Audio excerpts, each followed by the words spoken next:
হরিরসময় আশ্চর্য বিভবে অপ্যভক্তানাং ভাবি কতমপি পরম প্রেম রস।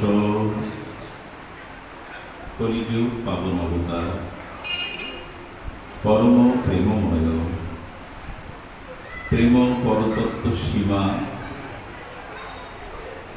রাসবিলাসীর চরম পরিণতি, প্রেম বিভক্ত বিলাস শ্রীমূর্তি, পরম কারণ্য ঘন প্রেম ঘন শ্রীবিগ্রহ, কলিযুগের জীবের একমাত্র গতি, শ্রী শ্রী সচিনন্দন নদিয়া বিহারী গৌর হরি। পরম পাবন পতিত উদ্ধারণ পতিত তারণ, দাতা শিরোমণি দয়াল নিতাই চাঁদের মহানুকম্পায়, শ্রী শ্রী গন্ধার্বিকা গিরিধারীর অপর অনুকম্পায়, বঙ্গবসুন্ধরা ইতিহাস ঐতিহ্যের ধারক বাহক, বাগেরহাট স্থিত বাসাবাটি শ্রীমন্দির শ্রী অঙ্গনে ভুবন পাবন বিশ্বমঙ্গল, কলিযুগের যুগধর্ম জীবধর্ম, শ্রী শ্রী হরিনাম সংকীর্তন যুগের প্রাককালে এক দিবসীয় পূর্বে যে পরম ভক্তিযজ্ঞের জ্ঞানযজ্ঞের শুভ আয়োজন, এই শুভ আয়োজনে এই মহামহেন্দ্রক্ষণে শ্রীমন্দির শ্রী অঙ্গনে হরিকথার প্রারম্ভে শুভারম্ভে অস্মাদীয় পরম আরাধ্য জীবন সর্বস্ব জীবন ধন শ্রী শ্রীল গুরু মহারাজের পাবন পদারবিন্দে পরার্ধ কোটি দণ্ডবৎ প্রণতি। তৎসহ মহাপ্রভুর প্রিয় অনুরাগী শুদ্ধ বৈষ্ণবগণ, সজ্জন সুমঙ্গল সন্ত সমাজ, সাধু সমাজ, জ্ঞানীজন সুধীজন মহতজন, শ্রদ্ধাশীলা ধর্মশীলা শক্তি স্বরূপিণী কল্যাণীয় মাতৃগণ, সকল ভক্তচরণে দিনতি দিনের সশ্রদ্ধ দণ্ডবৎ প্রণতি। দেখুন, বিনা বীজন কিং না অঙ্কুর, বীজ ব্যতীত কোন বৃক্ষ অঙ্কুর উদ্গম হয় কি? বিনা বীজে কোন বৃক্ষ অঙ্কুর উদ্গম হয় কি? হয় না। এবং জন্মান্ধ ব্যক্তি যিনি, তিনি জগতের শোভা দেখতে পান কি? পান না। এবং যিনি জন্মাবধি, যিনি প্রতিবন্ধী পঙ্গু, সেই ব্যক্তি কখনো গৃহ লঙ্ঘন করতে পারেন না। তেমনি হরি রসময় আশ্চর্য বিভব শ্রীকৃষ্ণ চৈতন্য মহাপ্রভুর কৃপা ব্যতীত পৃথিবীতে কেউ প্রেম ভক্তি লাভ করতে পারবে না, পারা সম্ভব নয়। বীজ বিনা যেমন বৃক্ষের অঙ্কুর হয় না, চক্ষুমান ব্যক্তি ছাড়া জন্মান্ধ ব্যক্তি যেমন পৃথিবীর সৌন্দর্য অবলোকন করতে পারে না, যিনি পঙ্গু তিনি যেমন সচেষ্টায় নিজ চেষ্টায় গিরি লঙ্ঘাতে পারে না, তেমন পরম আশ্চর্য বিভব বৈভব শ্রীকৃষ্ণ চৈতন্য নিত্যানন্দ কৃপা বিনা কেউ প্রেম লাভ করতে পারে না। এই জন্য আমাদের মহাপ্রভুর চরণকে আশ্রয় করতে হবে। শ্রীকৃষ্ণ চৈতন্য মহাবতার এই কারুণ্য ঘন প্রেম ঘন শ্রী চৈতন্য চরণাশ্রয় ব্যতীত, নিত্যানন্দ চরণাশ্রয় ব্যতীত আমরা শুদ্ধ ব্রজ ভক্তি, প্রেম ভক্তি লাভ করতে সম্ভব নয়। পূর্বে বলা হয়েছে যে মুষলধারে ঝড় বৃষ্টিপাতে পাথরের উপরে যে বীজ অর্পিত হয়েছে, পাথরের পরে কোনো বীজ পড়লে যদি সপ্তাহব্যাপী ঝড় বৃষ্টি পড়ে, পাথরের পড়া বীজ কি অঙ্কুর হয় বৃষ্টির জলে? হয় না। পাষাণে যদি বৃষ্টি সিঞ্চিত হয়, তো পাষাণের বীজ কখনো অঙ্কুরোদ্গম হয় না। তেমন যারা গৌর নিত্যানন্দ চরণ বাদ দিয়ে আর প্রেম বৃষ্টির বন্যা বইয়ে দিতে চাচ্ছে হৃদয়ে, তাদেরও প্রেম বন্যা, তাদেরও সেই ভজন বন্যা বা চেষ্টার বন্যার দ্বারা প্রেম অঙ্কুরোদ্গম হবে না। পাষাণে পতিত বীজ কণার প্রতি যদি বৃষ্টি সিঞ্চিত হয়, তবু সেই বীজ অঙ্কুরোদ্গম হয় না। পাষাণে পড়েছে তো বৃষ্টি। যেমন গৌর নিত্যানন্দ করুণা ব্যতীত, কৃপা ব্যতীত, গৌর চরণ ব্যতীত যতই সাধন চেষ্টা হোক, প্রেম অঙ্কুর হওয়ার সম্ভাবনা নাই। এ কি আমার মন গড়া কল্পিত সিদ্ধান্ত? প্রবোধানন্দ সরস্বতীবাদের সিদ্ধান্ত। শ্রী চৈতন্য চন্দ্রামৃত নামক অমর গ্রন্থে মহাপ্রভুর এই প্রিয় পরিবার বলছেন না, পাষাণে বৃষ্টি সিঞ্চিত হলেও বীজ অঙ্কুর হবে। আর যদি 6 মাস 1 বছর ধরে সার নিয়েও, অর্থাৎ পুকুরের লেজকে সোজা করার চেষ্টা করা হয়, পাইপ দিয়ে 6 মাস রেখে দিলেন, 1 বছর রেখে দিলেন, ঘি দিয়ে বহু টানলেন, কিন্তু পুকুরের লেজ সোজা হবে না। তো গৌর নিত্যানন্দ কৃপা ব্যতীত কারো বিশুদ্ধ রাগ ভক্তি, ব্রজ ভক্তিও পাওয়ার সম্ভাবনা তেমন নয়। আচ্ছা, ভূমণ্ডলে দাঁড়িয়ে, পৃথিবী মণ্ডলে দাঁড়িয়ে হস্ত দিয়ে কেউ চাঁদ স্পর্শ করতে পারবে কি? পারে কি? তেমনি হরিনাম ত্যাগ করে, মহাপ্রভুর চরণ ত্যাগ করে, নিত্যানন্দের করুণাকে লঙ্ঘন করে যিনি ভগবানকে চান, তারও দুর্দশা যে পৃথিবী দাঁড়িয়ে তিনি যেন চাঁদকে ধরতে চাইছেন, সম্ভব নয়। এই জন্য এই বিশেষ কলিযুগে, মহাপ্রভু নিত্যানন্দের কলিযুগে আমাদের উচিত হলো সহজ সরল আমাদের এই শ্রীমান চৈতন্য কারুণ্য অবতারের চরণ আশ্রয় করা। মহাপ্রভু এমন উক্তি করেছেন, দিনান্তে যে নিতাই বলে একবার, কয়বার? দিনান্তে যে নিতাই বলে একবার, মহাপ্রভু বলছেন সে হয় আমার, আমি হই তার একবার। এমন কথা বলছেন যে দিনান্তে যে নিতাই বলে একবার, তবে হ্যাঁ, কপটতা ত্যাগ করে বলতে হবে, নিষ্কপট চিত্তে, সরল চিত্তে বলতে হবে, নিতাই আমি তোমার। দিনান্তে যে নিতাই বলে একবার। জয় রাধে। বাবা, তোমাদের শব্দ একটু বিচ্ছিন্ন হয়ে গেছে একটা। জয় রাধে। জয় গৌর সুন্দর। আগেরটা ঠিক ছিল।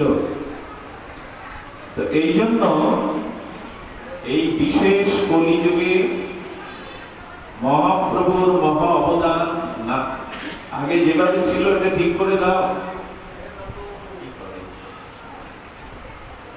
কলিযুগে বিশেষ অবদান শ্রীকৃষ্ণ চৈতন্য চন্দ্রের করুণা। আর এই করুণা লাভের জন্য গোস্বামীপাদ সহজ একটি উপায় বলেছেন। প্রেম ভক্তি লাভে, কৃষ্ণ ভক্তি লাভে, ব্রজ ভক্তি লাভে ছোট্ট একটা উপায় বলেছেন, সেটি আমাদের গ্রহণ করতে হবে।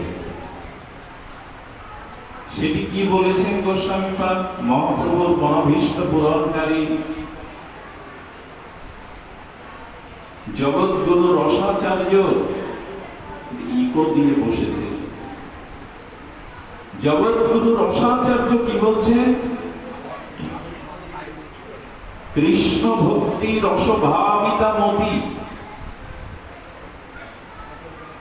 ক্রিয়তাং যদি কুতপি লভ্যতে।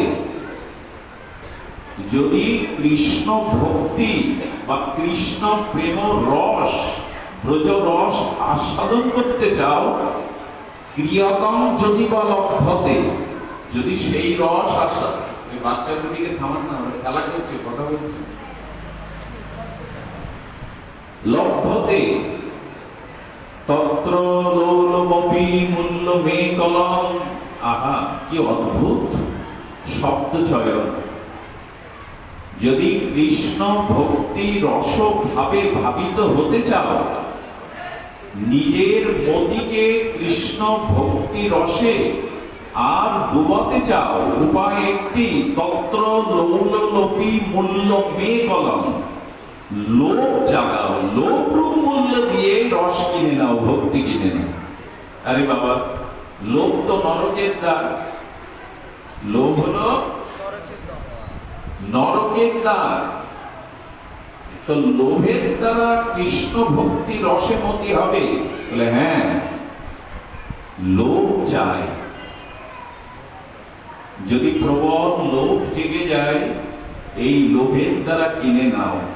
এই লোভ ব্যতীত, পরম পিপাসা ব্যতীত আর কালো তৃষ্ণা ব্যতীত কি বলেছেন? জন্মকোটি সুকৃতে তেইন লভ্যতে। কোটি জন্ম পূর্ণ কর্ম দ্বারা এটা লাভ হবে না। কোটি জন্মের সুকৃতি বা পূর্ণ কর্ম থাকলে লাভ হবে না। লাভ হবে কি করে? অত্র লৌলমপি মূল্য মে কলম। লোভ চালা।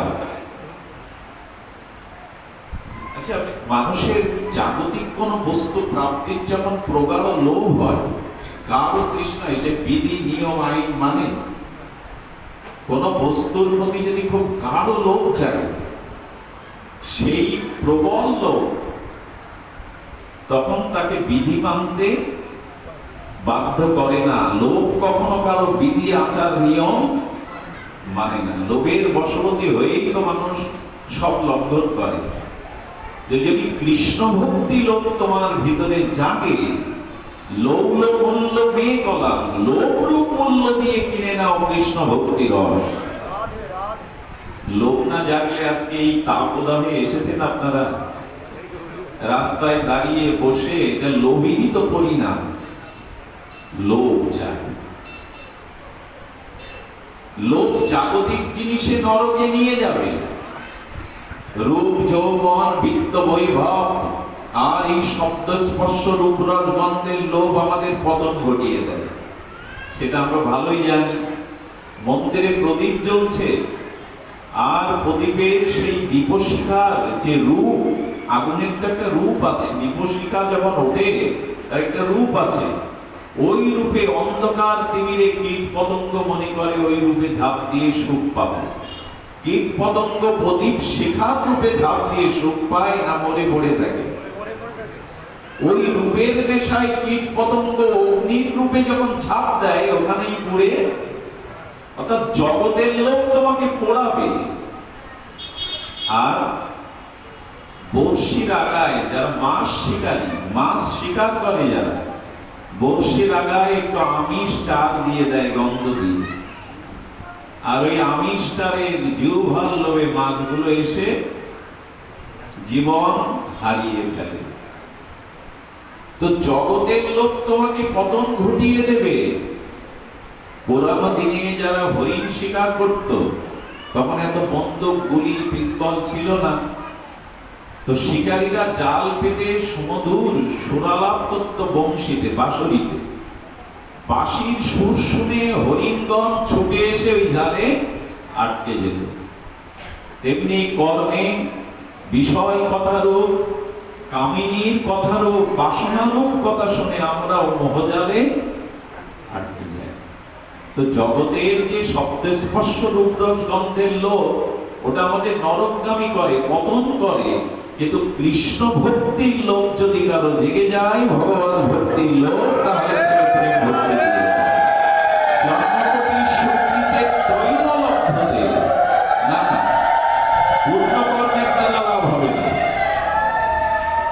যতই দান ধ্যান যাগযজ্ঞ করো তার দ্বারা পূর্ণ হবে, কিন্তু পূর্ণের দ্বারা কৃষ্ণ রসে লোভ জাগবে না, জাগবে না। জাগবে লোভ জাগাও। কি করে? ভাগবতী ও রসসুধা আর লোভ জাগবে। আচ্ছা, লোভী ব্যক্তি কিন্তু খুব সতর্ক হয়। লোভী ব্যক্তি তার লোভময় বস্তুকে পাওয়ার জন্য ভীষণ বুদ্ধি খাটায়, খাটায় কিনা, আর ভীষণ সতর্ক থাকে। আজকে যদি আমরা কৃষ্ণ কথার লোভে এসে থাকি, আমাদেরও কিন্তু সতর্ক থাকতে হবে, নিদ্রা যেন না আসে, ঘুম যেন না আসে। লোভী যখন কোনো বস্তু আয়ত্ত করতে যায় তখন সে খুব সতর্ক থাকে, থাকে কিনা? যেমন কৃষ্ণ ভক্তি রসে যদি লোভ হয় তাহলে সতর্ক থাকতে হবে, সতর্কের দ্বারা পেতে হবে। শুধুগণ, আমাদের ভক্তি দরকার। এই ভক্তির একটি সাংকেতিক তত্ত্ব রামচরিতমানসে গোস্বামী তুলসীদাস অপূর্ব ব্যাখ্যা করেছেন, শুনুন মন দিয়ে। আচ্ছা, সীতাকে অন্বেষণের জন্য, সীতা অন্বেষণের জন্য হনুমান, অঙ্গ, জাম্ববান সহ অন্বেষণে বেরিয়েছে, বেরিয়েছে কিনা? তো সীতামাকে, সীতামা ভক্তি দেবী, সাক্ষাৎ লাদিনী শক্তি, অর্থাৎ ভগবতী শক্তি স্বয়ং সীতা হলেন ভক্তির অধীশ্বরী দেবী। এখন ভক্তিকে খুঁজতে বের হতে হবে। তো স্বয়ং ভগবান ভক্তি দেবীর অন্বেষণের জন্য নিজে যাচ্ছেন না, কাদের পাঠাচ্ছেন? অঙ্গদকে পাঠিয়েছেন, হনুমানকে পাঠিয়েছেন, সুগ্রীবকে পাঠিয়েছেন, জাম্ববানকে পাঠিয়েছেন, বানর সেনাদের পাঠিয়েছেন। এখন ভক্তিকে আমরা চাই কিনা? এমন কেউ এখানে নাই তিনি বলবেন যে আমি ভক্তি চাই না, কারণ ভক্তি হলো সর্বসমর্থ শিরোমণি। ভক্তি হলে সবকিছু এই জগতে নাই, পরজগতে সবকিছু প্রাপ্তির মূল হলো ভক্তি। ভক্তি চাই, না হলে জীবন পরিপূর্ণতা আসবে না, জীবনে কল্যাণ আসবে না। ভক্তি শূন্য সকল কিছুই যন্ত্রণাময়। এই জন্য সীতা অন্বেষণ আমাদের প্রত্যেকের জীবনে প্রয়োজন, শুধু হনুমান, জাম্ববানের, সুগ্রীবের, অঙ্গদের না। ভক্তির প্রয়োজন আমাদের সকলে, চাই কিনা? জ্ঞানের প্রয়োজন আছে, বিদ্যার প্রয়োজন আছে, জগতের অন্যান্য তত্ত্বের প্রয়োজন আছে, কিন্তু সর্বোপরি প্রয়োজন ভক্তি। কারণ ভক্তি বিনা কোন সাধনায় দিতে না রে ফল, সব ফল দেন ভক্তি স্বাতন্ত্র প্রবল। আপনি জ্ঞানযোগের, কর্মযোগের যত সাধনা করেন, ভক্তি বিনা কোন সাধনায় আপনি ফল লাভ করতে পারবেন না। সে আপনি বহু সুস্বাদু করে সবজি রান্নলেন কিন্তু লবণ দিলেন না, বহু বস্তু মশলা দিয়ে সবজি রান্না করলেন অথচ লবণ দিলেন না। আপনি ইট সাজালেন, ইটের পরে আরেকটা ইট দিলেন, মাঝখানে সিমেন্ট রূপ মশলা দিলেন না, সেটা পাঁচিল হবে না, মন্দির হবে না। হবে কি? হবে না।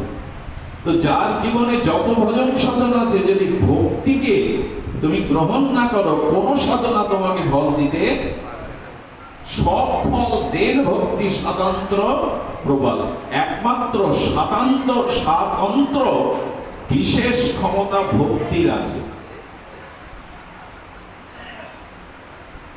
এই জন্য আবার বলেছেন চৈতন্য চরিতামৃতে, জ্ঞান কর্ম যোগ ধর্মে কৃষ্ণ নহে বশ। উদ্ধারা তাকে বশ করা। জ্ঞান কর্ম যোগ ধর্মে কৃষ্ণ নহে বশ, কৃষ্ণ বশ হেতু একমাত্র প্রেম ভক্তি রস। এক সাধু এসেছে, তিনি জিলিপি খেতে ভালোবাসেন। অনেক সাধুদের তো এক এক রকম ভাব থাকে।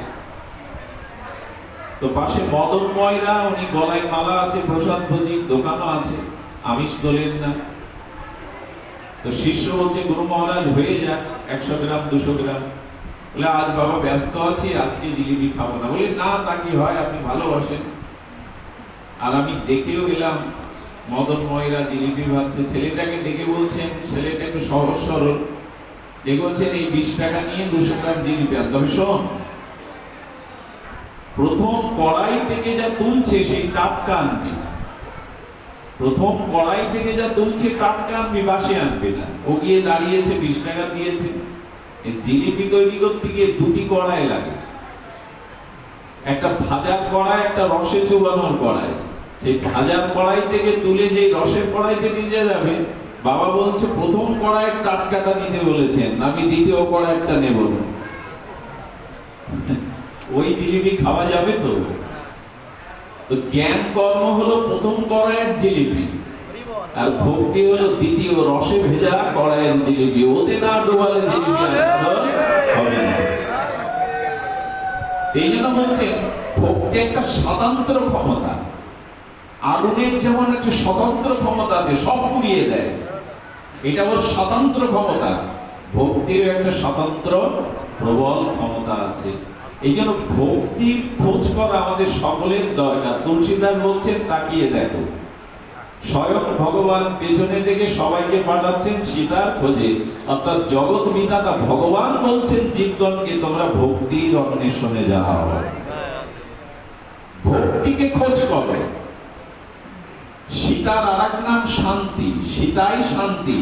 যে শান্তির খোঁজ করছি কিনা আমরা সারা জীবন, করছি কিনা, আমার শান্তি চাই কিনা? সে কুড়ে ঘরে, অট্টালিকায়, জঙ্গলে, গৃহে, যেখানেই থাকে শান্তি তো সকলের চাই। তাহলে শান্তি সীতা আর ভক্তি সীতাকে আমাদের সবাই খোঁজ করতে হবে। সে পথে বেরিয়েছি তো, শান্তির খোঁজে, প্রকৃত শান্তির খোঁজে বা ভক্তির খোঁজে বেরিয়েছি তো হনুমানের মতো। এখন সীতা অন্বেষণ, ভক্তি অন্বেষণের পথটা বড় কঠিন। প্রথমত দেখবেন সকলে বলছে যে সাগর পাড়ি দিয়ে ওপারে যাওয়ার ক্ষমতা আমাদের নেই। ভক্তির কাছে যেতে গেলে প্রথমত প্রয়োজন হলো নিজের স্বরূপ শক্তিটাকে জাগানো। ওর মধ্যে কারো হৃদয়ে এরকম বল আসছে না যে আমি সাগর পাড়ি দিয়ে, অঙ্গদ বলছে আমি 50 যোজন যেতে পারি। সকলের পক্ষে এই মায়াময় সংসার সাগর পেট পাড়িয়ে ভক্তির কাছে আমরা সবাই চেষ্টা করলেও পারি। খুব ধ্যান দিয়ে শুনতে হবে কথাগুলো, খুব দার্শনিক কথা। ভক্তির অন্বেষণে আমরা বেরিয়েছি, নাহলে সদ্গুরুদেবের দীক্ষা নিতাম না, হরিকথায় আসতাম না, তিলক মালাদি এগুলো গ্রহণ করতাম না। অর্থাৎ ভক্তির পথেই বেরিয়েছি, কিন্তু ভক্তির পথে যাওয়াটা বড় সহজ নয়। সেটি দেখুন, সবাই বলছে আমার দ্বারা হয়তো ওই পারে যাওয়া সম্ভব, কিন্তু ফিরে আসা সম্ভব না। তখনই কি করলেন? জাম্ববান হলো বয়োবৃদ্ধ, জ্ঞানবৃদ্ধ এবং বয়োবৃদ্ধ। যদি মায়াময় সংসার পাড়ি দিয়ে ভক্তির অন্বেষণে, শান্তির অন্বেষণে যেতে যাও, তাহলে যিনি তত্ত্বজ্ঞ, সেই তত্ত্বজ্ঞ গুরুদেবের কাছে, তত্ত্বজ্ঞ সাধুর কাছে যাও। জাম্ববান তখন কি করলো জানেন? হনুমানের ভেতরের শক্তিটাকে জাগিয়ে দিল। তোমার মধ্যে আত্মা আছে, তোমার মধ্যে অযুত বল আছে, এই বলটা জাগিয়ে দিল কে? বয়োজ্যেষ্ঠ, জ্ঞানজ্যেষ্ঠ জাম্ববান। ভক্তি যদি লাভ করতে চান, মায়াময় সংসার পাড়ি দিতে চান, তাহলে প্রথমে প্রয়োজন হলো তত্ত্বজ্ঞ জ্ঞানীর সঙ্গ করা। তিনি আপনার ভেতরের সুপ্ত শক্তিটাকে জাগিয়ে দেবে। দেখুন, কাঠের মধ্যে আগুন আছে, আছে কিনা? সব কাঠেই আছে। শুকনো কাঠগুলো এনে আপনি ওর উপর হাত দিয়ে বলুন, কাষ্ঠ, তোমার কুটস্থ অগ্নি তোমার ভেতরে আছে, আমাকে আগুন দাও। এখানের অন্ধকার প্রজ্বলিত আগুনে দূর করো, ভয় দূর করো। আগুন জ্বাললে ভয় দূর হয়। কাঠের মধ্যে সুপ্ত আগুন আছে, কিন্তু ওর উপরে হাত রেখে দাবি করলে আগুন পাবেন। ওই দুটি কাঠ ঘর্ষণ করতে হবে, করলে ওর ভিতরে যে সুপ্ত কুটস্থ অগ্নি, ওটা আত্মপ্রকাশ ঘটবে। যেমন আমাদের সকলের মধ্যে ভক্তিকে পাওয়ার জন্য আত্মজ্ঞান আছে, সেই জ্ঞানটা সুপ্ত হয়ে আছে, ঘুমন্ত হয়ে আছে। এটা তত্ত্বজ্ঞের দ্বারা জাগাতে হবে। তুমি পারবে? তুমি মনুষ্য জন্ম পেয়েছো, দুর্লভ জন্ম পেয়েছো, তুমি পারবে। এক মহাদের কাছে গিয়ে বললেন, আমি বড় দরিদ্র, আর দরিদ্রই তো অভিশাপ, দরিদ্রই খুব দুঃখ। তিনি ছিলেন সন্ত, অনুভবী সাধক। তিনি বলছেন, বাবা তুমি দরিদ্র নও, রাজার ছেলে কখনো দরিদ্র হতে, কথাটি মন দিয়ে শোনো, রাজার ছেলে কখনো ভিখারি বা দরিদ্র হতে পারে না। পারে কি? তো শ্রুতি কি বলেছেন, আমাদের বেদ বেদান্ত কি বলেছেন, অমৃতস্য পুত্র। আমরা কার পুত্র? অমৃতের পুত্র। যদি অমৃতের পুত্র হয় আর যদি সনাতন অংশ হই, ভগবানের অংশ হই, তাহলে আমি অভাবী, এ কথাটি তার মুখে মানায় না। আমরা সবাই রাজা, আমাদের এই রাজার রাজত্বে আমরা ঈশ্বরের অমৃতস্য পুত্র হয়ে এসেছি। আমরা মনুষ্য জন্ম পেয়েছি, দেব দুর্লভ, অভাব নেই। সাধু বাবাকে বলছেন, বাবা বড় অভাব। বলেন অভাব মানে? বলে টাকা নাই, পয়সা নাই। বলে তোমার ভিতরে কোটি টাকা আছে, তুমি বলছো অভাব। তো হতচকিত হয়ে সেই দিন দরিদ্র বলছেন, কোটি টাকা কেন বাবা, 100 টাকাও তো নাই। বলেন তাহলে তোমার দিকে তাকাও। তাকিয়ে বলছে, তোমার কিডনি দুটোর দাম কত, তোমার ভেতরে যেটা আছে? আচ্ছা বলুন আপনার দুটো কিডনির দাম কত? অনেক ধনী ব্যক্তি তো 50 লাখ টাকা দিলেও কিডনি না পেলে নিয়ে নেবে, যদি আপনি দান করেন। দান বলতে বিক্রি করেন। আচ্ছা তোমার কিডনি, তোমার হার্টটার মূল্য কত? তোমার লিভারটার মূল্য কত? তোমার চোখ দুটোর মূল্য কত? এভাবে যদি আপনি মূল্য অঙ্ক বসেন না, দেখবেন আসলে আপনি দরিদ্র নন। আপনার মধ্যে যে কোটি কোটি ডলারের সম্পদ দিয়েছেন ঈশ্বর আপনার মধ্যে, যেটা দেবতারাও পায় না। অর্থাৎ আপনার ভেতরে যে সম্পদ আছে, শক্তি আছে, আত্মজ্ঞান আছে, এটাকে জাগান। এই জন্য চণ্ডীর একটা স্তুতিতে বলেছেন, ইয়া দেবী সর্বভূতে নিদ্রা রূপেণ সংস্থিতা। তোমার ঘুমটা ভাঙাও, তবেই শক্তি জাগবে। তোমার ঘুম ভাঙাও। এই ভাঙাবে কে? জাম্বুয়ানের মতো যিনি তত্ত্বজ্ঞ জ্ঞানী, তার কাছে যাও।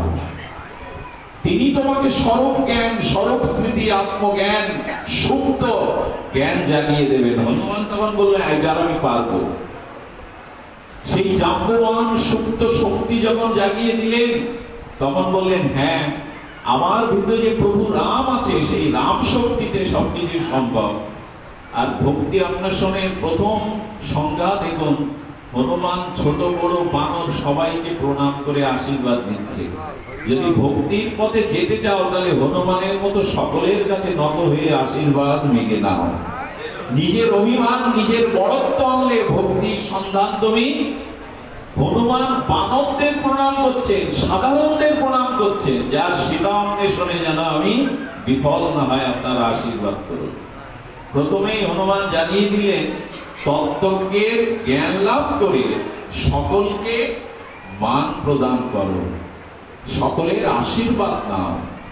আশীর্বাদ বড় প্রয়োজন। আচ্ছা এই যেতে যেতে যখন হনুমানজি যাচ্ছেন, তখন সুরসা রাক্ষস প্রথমে এলো। এটা একটু ধ্যান দিয়ে শুনতে হবে, একটু তাত্ত্বিকতা। সুরসা এসে কি করলো? 50 যোজন তার হা বাড়িয়ে দিল। সুরসা এসে 50 যোজন, 1 যোজন মানে 2.5 কিলোমিটার। তো হনুমান তখন কি করলো? ওর মুখের মধ্যে গিয়ে নিজে 100 যোজন বড় করলো শরীরটা। সুরসা তখন বলল, ভক্তির সন্তান তুমি একমাত্র পেতে পারো, তোমার প্রথম পরীক্ষায় তুমি জয়ী। এই সুরসা হলো, আপনি যখন ভক্তির পথে উঠবেন, তখনই প্রথমত আপনার পরীক্ষা আসবে। কি পরীক্ষা?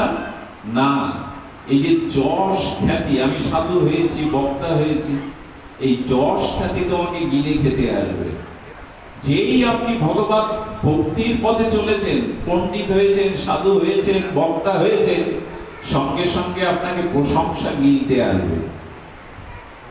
এটার থেকে যদি বেরোতে পারেন, তাহলে জানবেন ভক্তির পথে আপনি চলেছেন। আপনার থেমে যায়, আটকে যায়। যিনি একটু পাঠ করতে পারেন, যিনি সাধু হন, যার একটু সুনাম ছড়িয়ে পড়ে, প্রশংসা যশ খ্যাতি এসে তাকে গিলে খায়। এই পথগুলো আমরা অনেকেই এড়িয়ে যেতে পারি না। এরপরে কি দেখলেন, হনুমান যেতে যেতে দেখলেন একটা স্বর্ণময় পর্বত। সেই পর্বতের উপর দিয়ে যখন বলেন, হে পবন নন্দন, এই স্বর্ণ শিখরে আপনি কিছুটা বিশ্রাম নিন, কিছুটা বিশ্রাম নিন। হনুমান বললেন, রাম কার্য যতদিন সম্পন্ন না হবে, ভক্তি দেবীকে যতদিন অন্বেষণে না পাবো, ততদিন আমি এই শিখরময় স্বর্ণ শিখরে আমি সুখভোগ করব না। এটার তত্ত্ব কি? এটার তত্ত্ব হলো, প্রথমে তো যশ খ্যাতি সোনা আসবে, আর ভক্তির পথে চলতে গেলে তারপরে ঐশ্বর্য আসবে। দেখবেন একটু পাঠ করতে পারলেই টাকা ছুঁড়ে মারে মানুষ, ঝরঝর করে টাকা পড়ে। আর যদি ভগবতে সে টাকার লোভ একবার এসে যায়, হাতের মুঠোয় দিলে দেখি এটা 500 টাকা কি 100 টাকার নোট, যে 500 টাকা দেয় তার মাথায় আবার বেশি করে হাত দেই, তাই না? আমি এত টাকা না হলে পাঠ করতে যাব না বাবা, আমার এই আছে, মন্দির চালাতে হয়, এই করতে হয়। যদি পয়সায় আটকে যান, ওখানে সোনার পর্বত বিশ্রাম নিতে বলছেন হনুমানকে। বললেন, ভক্তি অন্বেষণ ব্যতীত এখন আমার স্বর্ণ শিকারে বিশ্রামের সময় নেই। যদি অর্থের প্রলোভনে আটকে যান, অর্থের প্রলোভন করা উচিত নয়। কেন জানেন? যিনি নারায়ণের চরণ আশ্রয় করেছে, লক্ষ্মী দেবী হেসে বলছেন, আমি তার ঘরে 10 বার উঁকি মেরে দেখব তার সেবার বস্তুগুলো ঘরে আছে কিনা। যদি নারায়ণের চরণকে, ভগবানের চরণকে আঁকড়ে ধরতে পারো, আমি তার চরণ সেবিকা ঐশ্বর্যদায়িনী হয়ে বলছি, তুমি যদি ঘরে দুয়ার দিয়েও থাকো, আমি তোমার ঘরে যে কোনো ভাবে ঐশ্বর্য পাঠিয়ে দেবো, যেহেতু তুমি নারায়ণের চরণ আশ্রয় করেছো। এই জন্য গোবিন্দ বলেছে, জগৎসেবম বহমহম অনন্য চিন্তান্তমাং যে যারা পর্যপাসাতে তেষাং নিত্যাভিযুক্ত নাম জগৎসেবম। খবরদার, যারা গোবিন্দ চরণ আশ্রয় করেছে তারা খাবো কি, পয়সার দরকার, এটার দিকে যদি ঝোঁক এসে যায়, ভক্তির থেকে, ভজনের থেকে, প্রচারের থেকে তুমি আটকে যাবে। লক্ষ্মী দেবীকে প্রশ্ন করছেন একজন, ঘরে দোয়ার দিয়ে বসে থাকবে, খাদ্য পৌঁছাবে কি করে, দরজা জানলা আটকালে? তুমি যে বলছো যারা গোবিন্দ চরণ আশ্রয় করেছে নারায়ণের চরণে, তাদের ঘর দোয়ার বন্ধ করে বসে থাকলে ভেতরে কি করে দেবে? লক্ষ্মী দেবী দৃষ্টান্ত দিয়েছেন, স্বরূপটা আমার মনে নেই। আচ্ছা, নারকেল গাছ কতটা উঁচু হয়, কফুট হয়? ধরুন 10-20 ফুট একটা অনুমান ধরে নিন, সব তো সমান না। আচ্ছা, ওইখানে মোটর দিয়েও জল দাঁড়াবে? মোটর দিয়ে আপনি জল উপরে পাইপ দিয়ে দিচ্ছেন, দাঁড়াবে? ওখানে দাঁড়াবে না। আর মাটির থেকে সে প্রায় 20 ফুট 25 ফুট উপরে, তারপরে ডাব বা নারকেলের দেবেন কতগুলো আবরণ, বড় একটা খোসা, তারপরে আবার শক্ত আবরণ, ওর ভিতরে জল যায় কি করে? ওইখান থেকে পেড়ে আপনি শীতল অমীয় জল পেলেন, তৃষ্ণা নিবারণকারী, পুষ্টিকারী 1 গ্লাস জল, ওর ভিতরে জল ওইভাবে ঢোকায় কি? কতটা উপরে, মাটির সাথে কতটা উপরে, আকাশ থেকেও জল ওর মধ্যে যাচ্ছে না, আরো কয়েকটা শক্ত আবরণ, তারপরেও ওর মধ্যে এই গ্রীষ্মের তাপদাহে পেরে আপনি জল পাচ্ছেন। ভগবান যদি তাপের ওই খোসার মধ্যে, আবরণের ভেতরেও ঊর্ধ্বে শূন্যে জল প্রবেশ করাতে পারে, তবে যারা সেই ভগবানের চরণ আশ্রয় করেছে, দরজা জানলা বন্ধ করে থাকলেও ভগবান লক্ষ্মী দেবী তার ভিতরে সম্ভব। এই জন্য অন্তত হরিনামকে, হরি কথাকে কখনো কন্টাক্ট করা উচিত নয়। এত না হলে আমি যাব না, এটা ভক্তি বিরোধী। আপনার দুয়ারে কেউ হরিনাম করতে এসেছে, হরি কথা বলতে এসেছে, আপনি পুরো রাজ্যটাকে দিয়ে দিন, কোটি কোটি টাকা দিয়ে দিন, সেটা দক্ষিণা বা দান হবে, স্বতঃস্ফূর্ত। কিন্তু কেউ যদি এগ্রিমেন্ট করে, কন্ট্যাক্ট করে, অনুরোধ করব তাদের মুখে হরি কথা, হরিনাম শোনা আদৌ উচিত নয়,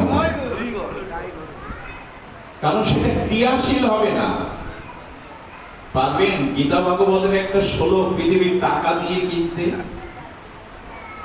হরিনামকে কৃষ্ণ নাম নারদ বলছেন, সত্যভামা দেবীকে বলছেন আমি কৃষ্ণকে নিয়ে যাব। তো সত্যভামা বললেন, নারদ, আমাদের প্রাণ বধূকে যদি নিয়ে যাও আর দ্বারকাধীশকে নিয়ে গেলে আমরা প্রাণে বাঁচবো না। নারদ তখন একটু বুদ্ধি করে, উনি তো সবসময় সবকিছু ঘটান, বলে তাহলে কৃষ্ণকে কিনে নাও, যদি কৃষ্ণকে কিনে নিতে পারো আমি কৃষ্ণ রেখে যাব, নিতে এসেছি নিয়ে যাব না। বলে কি দিয়ে? বলে কৃষ্ণকে দাড়ি পাল্লার এপারে বসাও, আর এই পাশে তোমাদের দ্বারকায় যত সিন্দুক খুলে সোনা দানা মণিমাণিক্য আছে এই পাশে দাও, কৃষ্ণের দাড়ি যদি উঁচু হয় পেয়ে গেলে কিনে নিলে। সত্যভামা বললেন এবার পারবো। ওনার ওজন কতই বা হতে পারে, আমাদের রাজকোষে তো টন টন সোনা দানা আছে, দাড়ি টানানো হলো, কৃষ্ণকে বসানো হলো, কিন্তু যতই দেয় কৃষ্ণের দাড়ি আর। অবাক হয়ে নারদের দিকে তাকাচ্ছে। নারদ বললেন, পয়সা কড়ি দিয়ে ভগবানকে কেনা যায় না, অর্থ সম্পদ দিয়ে ভগবানকে কেনা যায় না। লক্ষ্মী দেবী যার চরণ সেবা করেন তাকে কি ঐশ্বর্য দিয়ে কিনবে তুমি? এই পৃথিবীতে খনিজ সম্পদ, পৃথিবীর সৃষ্টি না হলে খনিজ সম্পদ পাওয়া যেত? সোনার খনি, হীরার খনি, অমুক তমুক তেলের খনি, পৃথিবী যিনি সৃষ্টি করেছেন এইগুলো তো তার দান। কত গ্রহ নক্ষত্রে কত মূল্যবান সম্পদ আছে, তাকে টাকা দিয়ে বিক্রি করা যায়, টাকা দিয়ে কন্ট্যাক্ট করা যায়? আজকে সব সম্ভব। এই জন্য কলি তখনই প্রবল হবে যখন হরিকথা হরিনাম অর্থের বিনিময়ে বিতরণ হবে, অর্থের বিনিময়ে কন্ট্যাক্ট করে হবে। এটি ভক্তি দাঁড়ায় না।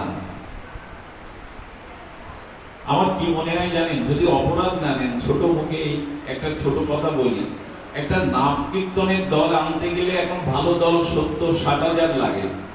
তারা 2-3 দিন কীর্তন করে আনন্দ দিয়ে চলে গেল, ঠিক আছে, কিন্তু যদি আপনি মাসে 10,000 টাকা দিয়ে ভোর বেলায় ব্রাহ্ম মুহূর্তে রাত 3:30-র পরে একটু পাড়াতে নগর কীর্তনের জন্য 2 জন রাখতেন খোল করতাল বাজিয়ে, ওই আপনার ঘরের দুয়ারে দিয়ে ভজ গৌরাঙ্গ কহ কৃষ্ণ নাম এই যদি বলে গাইতো না, হরে কৃষ্ণ মহামন্ত্র প্রভাতী সুরে, প্রভাতের ওই নির্মল প্রভাতে সকলের কর্ণে ভগবানের নাম যেত, কেউ বা জেগে উঠতো, কেউ বা ওই নামে কৃষ্ণকেও ডাকতো। মহাপ্রভু বলেছেন নগর কীর্তন করো, পথ সংকীর্তন করো, যাতে জীব জেগে ওঠে। মহাপ্রভু নবদ্বীপেই কীর্তন করতেন, পথ সংকীর্তন, দুয়ারে দুয়ারে সংকীর্তন। এখন আসরে সংকীর্তন হয়, পাড়ায় আর দুয়ারে দুয়ারে হরিনাম। আমরা কোন বুদ্ধি চলছি তা জানি না, যে আপনি যদি একজন বৈষ্ণবকে রাখতেন করতাল বাজিয়ে ভরে, অন্তত গ্রামটা নগর কীর্তন করে। জগৎবন্ধু সুন্দর বললেন, সম্পদের জন্য রাত্রে পাহারাদার নিযুক্ত করা হয় এখন, আর গ্রামে আদিব্যাধি যন্ত্রণা অভিশাপ যাতে প্রবেশ না করতে পারে, কীর্তন পাহারা বসাও, হরিনামের পাহারা বসাও, তাহলে এর মধ্যে অভিশাপ রক্ষক ঢুকতে পারবে। এখন আসরে হয় নাম, কিন্তু চৈতন্য মহাপ্রভু বলেছিলেন, অতএব গৃহে তুমি কৃষ্ণ ভজ গিয়া। গৃহের দিকে কিন্তু আমাদের দৃষ্টি নাই। এই জন্য বললেন, অর্থের চিন্তায় যদি আটকে যাওয়া হয় তাহলে আপনি আটকে গেলেন। অথচ মনে মনে কেউ বলবেন, মঙ্গলজি, অর্থ ছাড়া বর্তমান যুগে কিছু হয় না। অর্থ ছাড়া হয় না বটে, কিন্তু ভগবানের চরণে যিনি শরণাগতি হন তার পেছনে আর যে দৃষ্টান্ত দেয়া হলো, এই ডাবের মধ্যে নারিকেলের মধ্যে যেমন জল প্রবেশ করাতে যিনি পারেন, আপনি ভগবান ভক্তির চরণ আশ্রয় করে ভগবানের চরণ আশ্রয় করলে ওটা আপনার কাছে পৌঁছাবে। এই জগৎ সেবক বহম বহম। সুধীজন শ্রবণ করুন। আমরা বলছিলাম বাধা দিতে পারল না, এরপরে আমরা সংক্ষিপ্ত করি। হনুমানজি যখন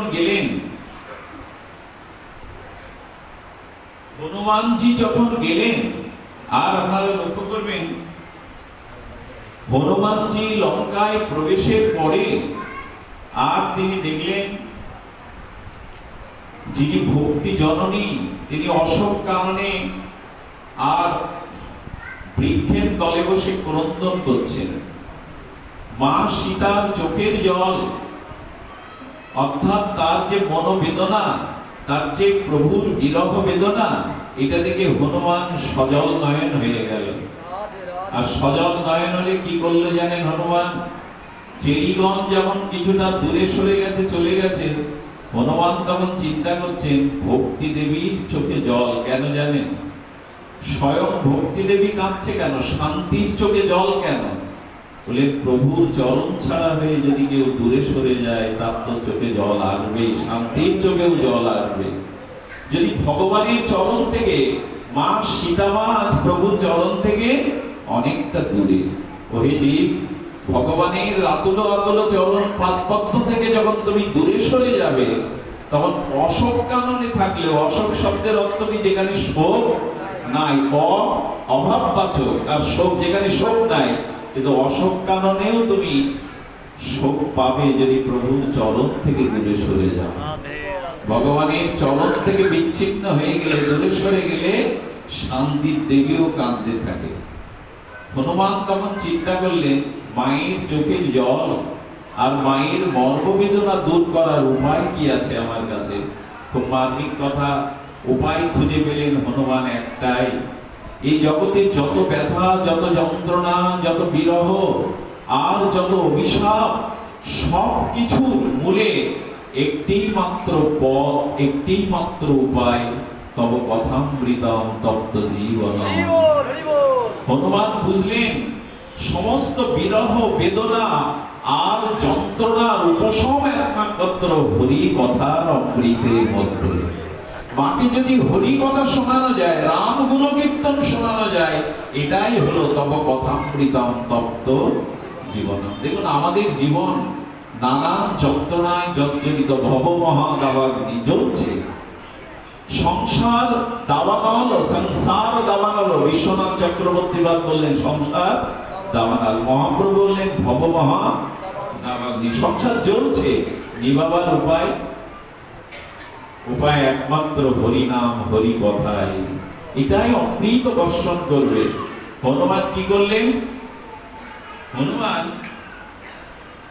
তিনি অশ্বত্থ বৃক্ষের আর শাখা পোশাকা পত্রের আড়ালে বসে রাম গুণাগুণ শুরু করলেন। জয় সিয়া রাম বলে রাম গুণাগুণ, রাম মহিমা শুরু করলেন। যেই না সীতামার বর্ণে ভক্ত হনুমানের মুখ নির্গলিত রাম চরিত অর্থাৎ রাম অমৃত গুণগাথা লীলাগতা কানে গেল, চোখ মুছে মা উৎকর্ণ হয়ে শুনছেন, পরমানন্দ অনুভূতি করছেন প্রভুর গুণ কীর্তনে। কীর্তন শুনতে শুনতে মা যখন প্রসন্ন হলেন, মা যখন তৃপ্ত হলেন, পরমানন্দ স্বরূপিণী ভক্তিমতী সীতা। আচ্ছা দেখবেন একটা আশ্চর্য কথা হলো যে ভক্তি মাঝে মাঝে যখন জ্ঞান আর বৈরাগ্য পড়েছিল তো বৃন্দাবনে, তাই না? ভক্তি দেবী কাঁদছে। ভক্তি দেবী কাঁদছে কেন? যে তার দুই পুত্র জ্ঞান আর বৈরাগ্য মার আগে বুড়ো হয়ে গেছে বৃন্দাবনে। নারদ ভাগবত কথা শুনিয়ে কিন্তু ভক্তি দেবীকে শান্তি দিয়েছিলেন। অর্থাৎ এটাই প্রমাণ করে মানুষ যদি শান্তি পেতে চায় হরি কথা শ্রবণ করতেই হবে, হরি নাম আশ্রয় করতে হবে। এটা শান্তির একমাত্র উপায়। যেই রাম গুণগাথা শোনালেন, সীতামা সঙ্গে সঙ্গে বলছে কে গো, কে গো এত অমৃত প্রভুর গুণকীর্তন শোনালে, তুমি আমার হৃদয়টা ভরিয়ে দিলে, কে আমার সামনে এসো। আচ্ছা আপনাদের কাছে একটা প্রশ্ন করি, হনুমান রাম কথা বলবেন তো মা সীতাকে ভক্তিকে নিচে রেখে পাঠক উপরে কেন হরিকথা বললেন? ভক্তি দেবীর মাথার উপরে কি কথা প্রবচন করা উচিত? ভক্তি দেবীর মাথার উপরে, পাতার আড়ালে কেন? হনুমান সংকেত দিচ্ছেন, সংকেত দিচ্ছেন ভগবানকে প্রচার করতে গিয়ে, তার মহিমা প্রচার করতে গিয়ে নিজেকে আড়ালে রাখবে, যেন ভগবানের প্রচার করতে গিয়ে নিজের প্রচার করে বসে না। আমরা অনেকেই আছি পাঠের মধ্যে আধা ঘন্টা শুধু নিজের কথাই বলি, ভগবান কথার শুরুতে মাঝখানে শেষে নিজের দু একটা কথার মধ্যে। হ্যাঁ, এই জন্য হনুমান জগতে জানাচ্ছেন প্রভুর কীর্তন করতে গিয়ে যেন নিজের মহিমা, নিজেকে আড়াল রাখো, রাম কথাকে সামনে রাখো। নিজেরে যেন না করি প্রচার, নিজেরও আপন কাজে তোমার ইচ্ছা পূর্ণ করবে আমারও জীবন কবিগুরু। নিজেকে প্রচার করতে যেও না, তাহলে তুমি প্রচারক হতে পারবে না। প্রভুর প্রচার করো, প্রভুর গুণ কীর্তন করো, নিজেকে আড়ালে রাখো। কত বড় সংকেত দিচ্ছেন হনুমান। এই জন্য সকলের মুখের হরিকথা, আমার মতো মাতৃ সজীবের হরিকথা আপনাদের চিত্তে শান্তি আনবে না, কল্যাণ আনবে না। কারণ যারা নিজের প্রচার করতে ব্যস্ত, ভগবত প্রচার থেকে যায় তাদের সামনে। হনুমান কেন বললেন জানেন? বললেন এই কারণে, ভক্তি দেবী যদি কৃপা না করে, আশ্রয় না দেয়, তাহলে তার দ্বারাও ভগবত বলা সম্ভব নয়। ভক্তি কৃপা করলেই কেবল ভগবানের গুণকীর্তন আস্বাদন করা যায়। হনুমানকে সামনে পাওয়ার পরে সীতামা 6টা আশীর্বাদ দিয়েছিলেন। আজকের আলোচনার মূল বিষয় এটা। ভক্তি দেবীর কাছে পৌঁছালেন, তাই না? হনুমান পৌঁছালেন কার কাছে? ভক্তি দেবীর। সংকেত হলো, জীবনে এত বাধা পেরিয়ে যদি ভক্তির কাছে যেতে পারো, ভক্তি চরণে পৌঁছাতে পারো, তখন ভক্তি তোমাকে 6টা আশীর্বাদ দেবে। যে 6টি আশীর্বাদ মা জানকী হনুমানকে দিয়েছিলেন। শুনুন, যদিও তাপদাহ আছে তবু শুনুন, হৃদয়ে জোড়াবে। যদি আপনি ভক্তি দেবীর কাছে যেতে পারেন, তাহলে ভক্তি দেবী আপনাকে 6টা আশীর্বাদ দেবে। তার মধ্যে প্রথম আশীর্বাদ হলো বল। বল মানে শক্তি। তো যার গায়ের বল, সেটা আশীর্বাদ হয় কি ভক্তি? বল গায়ের বল না, আত্মবল। সীতামা বললেন, আমি 6টা আশীর্বাদ তোমার শিরে পড়ে ধরছি, হে হনুমান, তুমি বলশালী হও। তবে সেই বল গায়ের বল নয়, আত্মবল। আত্মবলে বলিয়ান ব্যক্তি কেবল জগতে ভগবান প্রাপ্ত হতে পারে, ভক্তি প্রাপ্ত হলে জগতের কল্যাণ করতে পারে। নাই আত্মা বলহীন লভ্য। বলো, বলহীন ব্যক্তি কখনো ভগবান পাবে না। তার মানে বলবান লোক পাবে। হাতির গায়ে বল মানে হাতি ভগবান পাবে, এরকম বলা হচ্ছে না, গায়ের বল না। যার আত্মবল, যার দৃঢ় বিশ্বাস আছে, সদ্গুরু যখন পেয়েছি, হরি নাম হরি পেয়ে, হরি কথা পেয়েছি, তখন ভগবানকে আমি পাবো। এই যে আত্মবল, আমি পুনঃ পুনঃ জন্ম মৃত্যু চক্রে ভাববো না, এই জন্মেই আমি ভগবান লাভ করব। আমি বারবার পিছনে পড়বো না। যদি এই আত্মবল না থাকে, তবে আপনি এগোতে পারবেন না। ভক্তি আপনাকে এই বলটা দেবে, আত্মবল। আত্মবলের দ্বারা। দ্বিতীয় হলো শীল। তুমি শীলশালী হও। শীল মানে যাদের ভিতরে ভক্তি দেবীর অন্বেষণ যারা পেয়েছে, তাদের আত্মবল যেমন থাকবে, তেমন তাদের ব্যবহারে, আচার আচরণে, তাদের হাঁটা চলা বলায় ব্যবহারে সবকিছুতে একটা ভদ্রতা পরিলক্ষিত হবে। একটা জিনিস বলি, পোশাকটাই সাধুর বিচার নয়, পোশাকটাই, ব্যবহারটা, চরিত্রটাই হলো সাধুর পরিচয়। কখনো বাইরের কোনো চিহ্ন দিয়ে একজন প্যান্ট পরা লোককে আপনি ভক্ত বলবেন না, এটা উচিত নয়। তার ভিতরে যদি শীলতা থাকে, ভদ্রতা থাকে। এই জন্য প্রাতঃস্মরণীয় তিনকড়ি বাবা মহারাজ বলেছেন, ভক্ত হওয়ার আগে ভদ্র হও। আগে তো ভদ্র হও, তারপরে ভক্ত হইও। তোমার ব্যবহারে উদারতা, তোমার আচার আচরণে শুদ্ধতা নেই, তোমার ভিতরে নির্মলতা নেই, আদৌ তুমি ভক্ত হতে পারবে না। আগে ভদ্র হও, তারপরে ভক্ত হও। এই জন্য শীলতা দরকার। যার ভিতরে ভক্তি কৃপা হয়েছে, আশীর্বাদ হয়েছে, তার ব্যবহার কিছু সুখময়, আনন্দময় হবে। এই জন্য আমাদের ব্যবহারিক, আমাদের বলা, আমাদের দেখা, আমাদের চিন্তা, আমাদের চেতনা সবকিছু শীল হতে হবে। শীল মানে আচরণশীল, শ্রদ্ধাশীল হতে হবে। ব্যবহারে ছাড়া পোশাকে কাউকে সাধু নির্ণয় করা, যদি তাই বলা যেত, তো কাল নিমিয়েও তো হনুমানের পথে সাধু হয়ে বসেছিল, সন্ন্যাসী হয়ে বসেছিল। কিন্তু না, পোশাকটাই, রাবণ তো সন্ন্যাসী বেশ ধরেই মাকে হরণ করলো। বলে পোশাকটাই, পোশাক প্রয়োজন, এমন নয় যে তিলক মালা পোশাকের প্রয়োজন না, প্রয়োজন। কিন্তু সব থেকে প্রয়োজন শীলতা, তোমার ভিতরে আচার ব্যবহার। এগুলির মধ্যেই সীতামা দ্বিতীয় আশীর্বাদ করলেন যে তুমি শীলশালী হও, তোমার আচার। এই জন্য হনুমানের ভিতরে দেখবেন কত বড় শক্তিমান, কিন্তু কোনো অভিমান, কোনদিন হনুমান কখনো অভিমান প্রকাশ করেননি, কোনদিনও করেননি। এবং হনুমানের এই যে ব্যবহার দেখুন, হনুমান রামচন্দ্রের সেবা ব্যতীত যে সময়টা পেতেন, উনি পর্বতে গিয়ে রামায়ণ লিখছিলেন। প্রথম রামায়ণ হনুমানই লেখেন, তখনও বাল্মীকি সেই কোন কল্পে হনুমান লেখার পরে যবে কোন ত্রেতায় কোন কল্পে কোন ত্রেতায় বাল্মীকি রামায়ণ লিখলেন, তখন হনুমানজির দর্শন পেয়ে বললেন, হনুমানজি আমি রামচন্দ্রের চরিতাবলী লিখছি। বলেন আমিও তো একখানা লিখছি। বলে তাহলে আপনারটা একটু দেখান। পর্বতে নিয়ে গিয়ে হনুমান যেটুকু দেখিয়েছিলেন তাতে বাল্মীকির মুখ অন্ধকার হয়ে গেল এবং মনটা বিষণ্ণ হয়ে গেল। বললেন আপনি প্রসন্ন হননি, আমার লেখা ঠিক হয়নি? বলে হনুমানজি আপনি প্রভুর চরিত্র যেভাবে অঙ্কন করেছেন তাতে আমার রামায়ণ কেউ ছুঁয়েই দেখবে না। আপনি যা লিপিবদ্ধ করেছেন আমার রামায়ণ জগতে, বললেন তাই নাকি? আমার কারণে আপনি অপ্রসন্ন হচ্ছেন, আমার এই লেখা দেখে আপনার মনে কষ্ট হচ্ছে, আসুন তো আমার সাথে।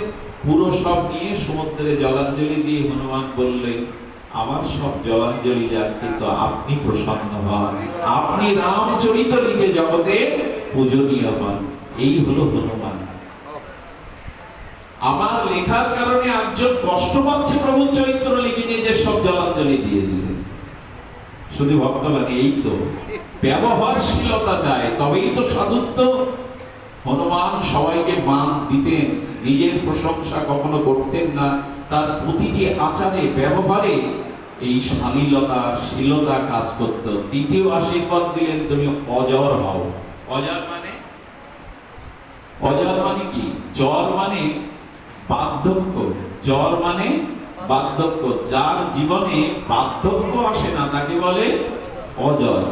সীতামায়ের আশীর্বাদ দিলেন। আপনারা হনুমানের যে ছবি দেখেন, আদৌ এই যে চুল পেকে গেছে, পাকা পাকা দাড়ি, আদৌ এরা হনুমান দেখে হনুমানকে অনুভব করে এই ছবি আঁকায়নি। এটা বড় অন্যায়।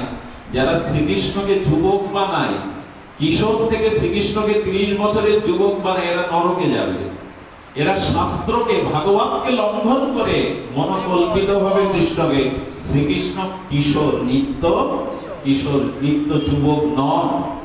হনুমান কি বললেন? হনুমান, সীতামা বললেন অজর হয়, যেন হনুমানের কোনোদিন বার্ধক্য আসেনি, ওনাকে কখনো জরা স্পর্শ করেনি। কারণ ভক্তি দেবীর যার আশীর্বাদ পেয়েছে, বিশ্বাস করুন তার ভিতরে জরা, আপনারা জানবেন সারা জীবন ভজন করেছেন, যার ভিতরে শুদ্ধ ভক্তি আছে, বলুন তো মৃত্যুর সময় তিনি কি ভগবান ভুলে থাকেন? ভগবানের স্তুতি করতে করতে, ভগবানের নাম করতে করতে পূর্ণ সজ্ঞানের দ্বারা ভগবান চরণকে প্রাপ্ত হয়। এই জন্য যাদের ভিতরে ভক্তি আছে তাদের অজর, অজর মানে তাদের ভেতরটা কখনো জ্বর বা বার্ধক্য দশা হবে না। আর ভক্তি পারে যৌবন দিতে। ওই যে বললাম, নারদকে ডেকে বলছেন আমার 2 পুত্র বৈরাগ্য আর জ্ঞান, এরা বৃদ্ধ হয়ে গেছে, আমি মা যুবতী, ভক্তি যুবতী, তা আমার 2 পুত্র বার্ধক্য এসছে। নারদ তখন ভাগবত কথা দিয়ে সেই 2 পুত্রকে আবার বার্ধক্য থেকে একটু যৌবনে দিলেন। তার মানে ভক্তি যদি হৃদয়ে থাকে আপনার, তাহলে ওই জাতীয় মানসিক জ্বর আপনাকে কখনো আক্রান্ত করবে না। হাসপাতালের বেডে শুয়ে 100 বছরেও আপনি হাত তুলে বলতে পারবেন, হে গৌর আমায় গ্রহণ করো, ভগবান আমায় গ্রহণ করো। তিনি ওইভাবে জড়গ্রস্ত না হয়ে মানসিক বল থাকবে। দেখুন রামচন্দ্র যেদিন শবরীর গৃহে গেলেন, কুঠিরে গেলেন, সেদিন ভাদিনী বলে একটা শব্দ দিয়ে ডেকেছিলেন। ভাদিনী মানে যিনি চির সুন্দরী, চির যুবতী মানা। শবরী কি যুবতী? শবরী তো বৃদ্ধা। অর্থাৎ রামচন্দ্র বলছেন যার হৃদয়ে ভক্তি দেবীর আশীর্বাদ আছে সে কখনো মানসিক জড়গ্রস্ত, মানসিক রোগগ্রস্ত হতে পারে না। ভক্তি দরকার কিনা? আজকাল তো প্রায় মানুষ মানসিক রোগগ্রস্ত। শারীরিক রোগ আছে না আছে, কিন্তু মানসিক রোগ আমাদের সকলের আছে। এই জরা ব্যাধি থেকে মুক্ত পেতে পারে একমাত্র ভক্তি। আর অমরের আশীর্বাদ দিলেন। হনুমান কিন্তু 4 যুগে, দীনকৃষ্ণ কি বললো এইদিকে কান্না দিয়ে, হনুমান কিন্তু 4 যুগেই অমর। উনি বললেন যে কই হনুমান 4 যুগে উনি অমর তো কই, এরকম না। কিছু জিনিস আছে বিশ্বাস করতে হবে, শাস্ত্রের বাণী। আচ্ছা, মা সীতার বাণী সত্য না দীনকৃষ্ণের বাণী সত্য? সীতা দেবীর বাণী সত্য হবে না ওনার বাণী সত্য হবে? রামায়ণে লিখছে, মা আশীর্বাদ দিচ্ছেন তুমি অমর হও। যারা ভক্তি লাভ করে তারা অমরত্ব, সেই কথা কি মিথ্যা? গোবিন্দ কি বলেছেন? আব্রহ্ম ভুবনালোক পুনরাবর্তিন সবার্জুন মামপ্যেত্য তু কন্তেও পুনর্জন্ম ন বিদ্যাতে। যারা ভক্তির দ্বারা আমাকে লাভ করে তারা পুনঃ পুনঃ জন্ম মৃত্যু চক্রে তাদের আসতে হয় না। অমরত্ব পেলেন কিনা?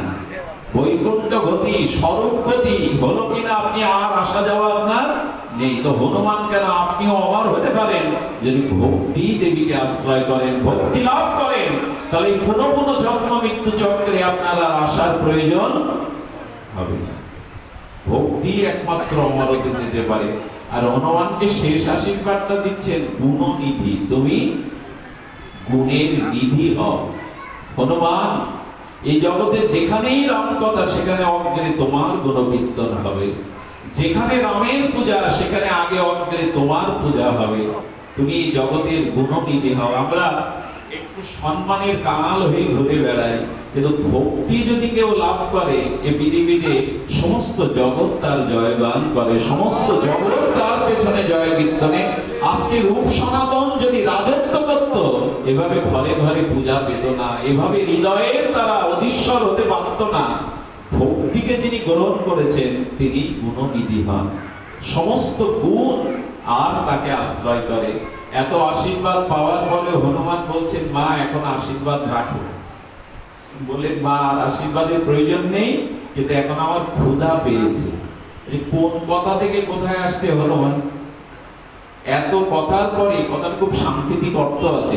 হনুমান বলছেন, মা আশীর্বাদ রাখো, এখন আমার বড় ক্ষুধা পেয়েছে। আমার মনে হয় কি জানেন, আজও আমরা যারা বয়সে বড় হয়েছে, আমার মনে হয় মার কাছে গেলে প্রত্যেক সন্তানের একটা ক্ষুধা পেয়ে যায়। আর মা এমন একটা চরিত্র। আচ্ছা, কোন একজন, আমি শুনেছিলাম সাধুর মুখে, কোন একজন 4 মাসের জন্য কাজে গেছে ভারতে। বাংলাদেশে তার কে আছে? পুত্র আছে, স্ত্রী আছে, বাবা মা আছে, 4 জন। 4 মাস পরে যখন ফিরেছে, তখন বাবা প্রথমে গিয়ে জিজ্ঞাসা করছে, কিরে খোকা, তুই ভালো ছিলি তো? আর তোর শরীর ঠিক ছিল তো? এই কথা বাবা জিজ্ঞাসা করছে মুখের দিকে তাকিয়ে, মুখটা শুকিয়ে গেছে।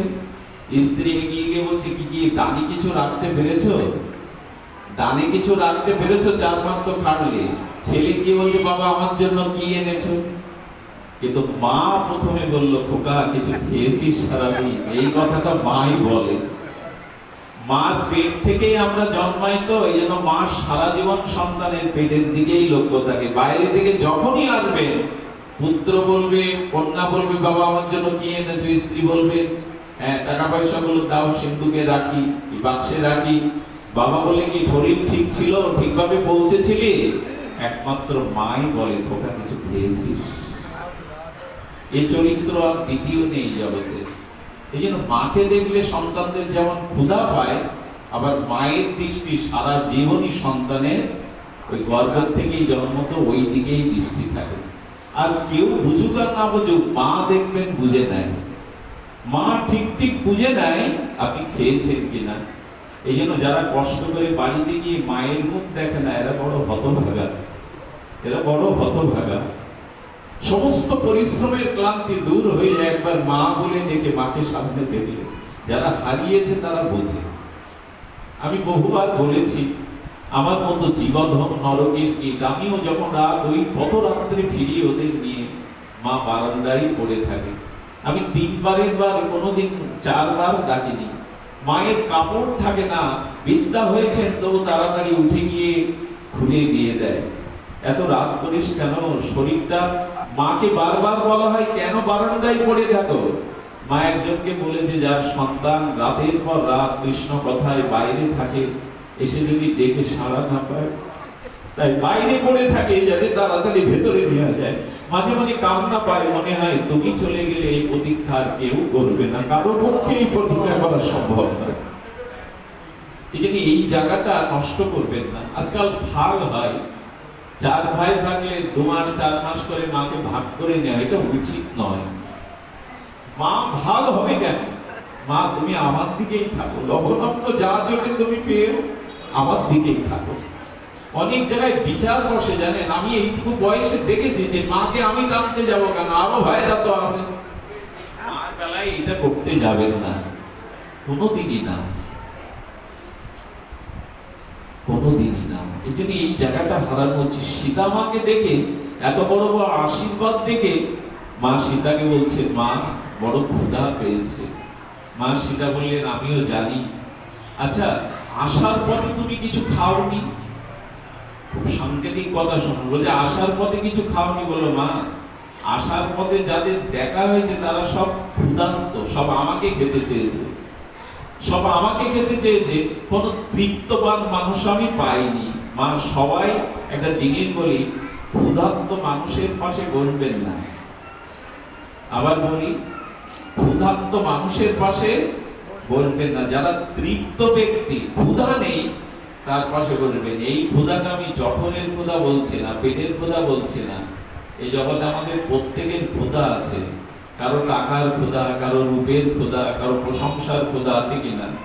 এই খিদেটা আমাদের প্রত্যেকের। তো যাদের জগতের ক্ষুধা বেশি, তাদের পাশে বললেও আপনাকে খেয়ে ফেলবে। বোঝা গেল কথাটি? যাদের জগতের কামনা বাসনার ক্ষুধা, ভোগ্য, খুব ক্ষুধার্ত মানুষ যারা, মানে জগতের ক্ষুধা যাদের বেশি, কাম কামনা বাসনার ক্ষুধা যাদের যত বেশি, তাদের পাশে গেলে উল্টে ওরা আপনাকেই গিলে খাবে।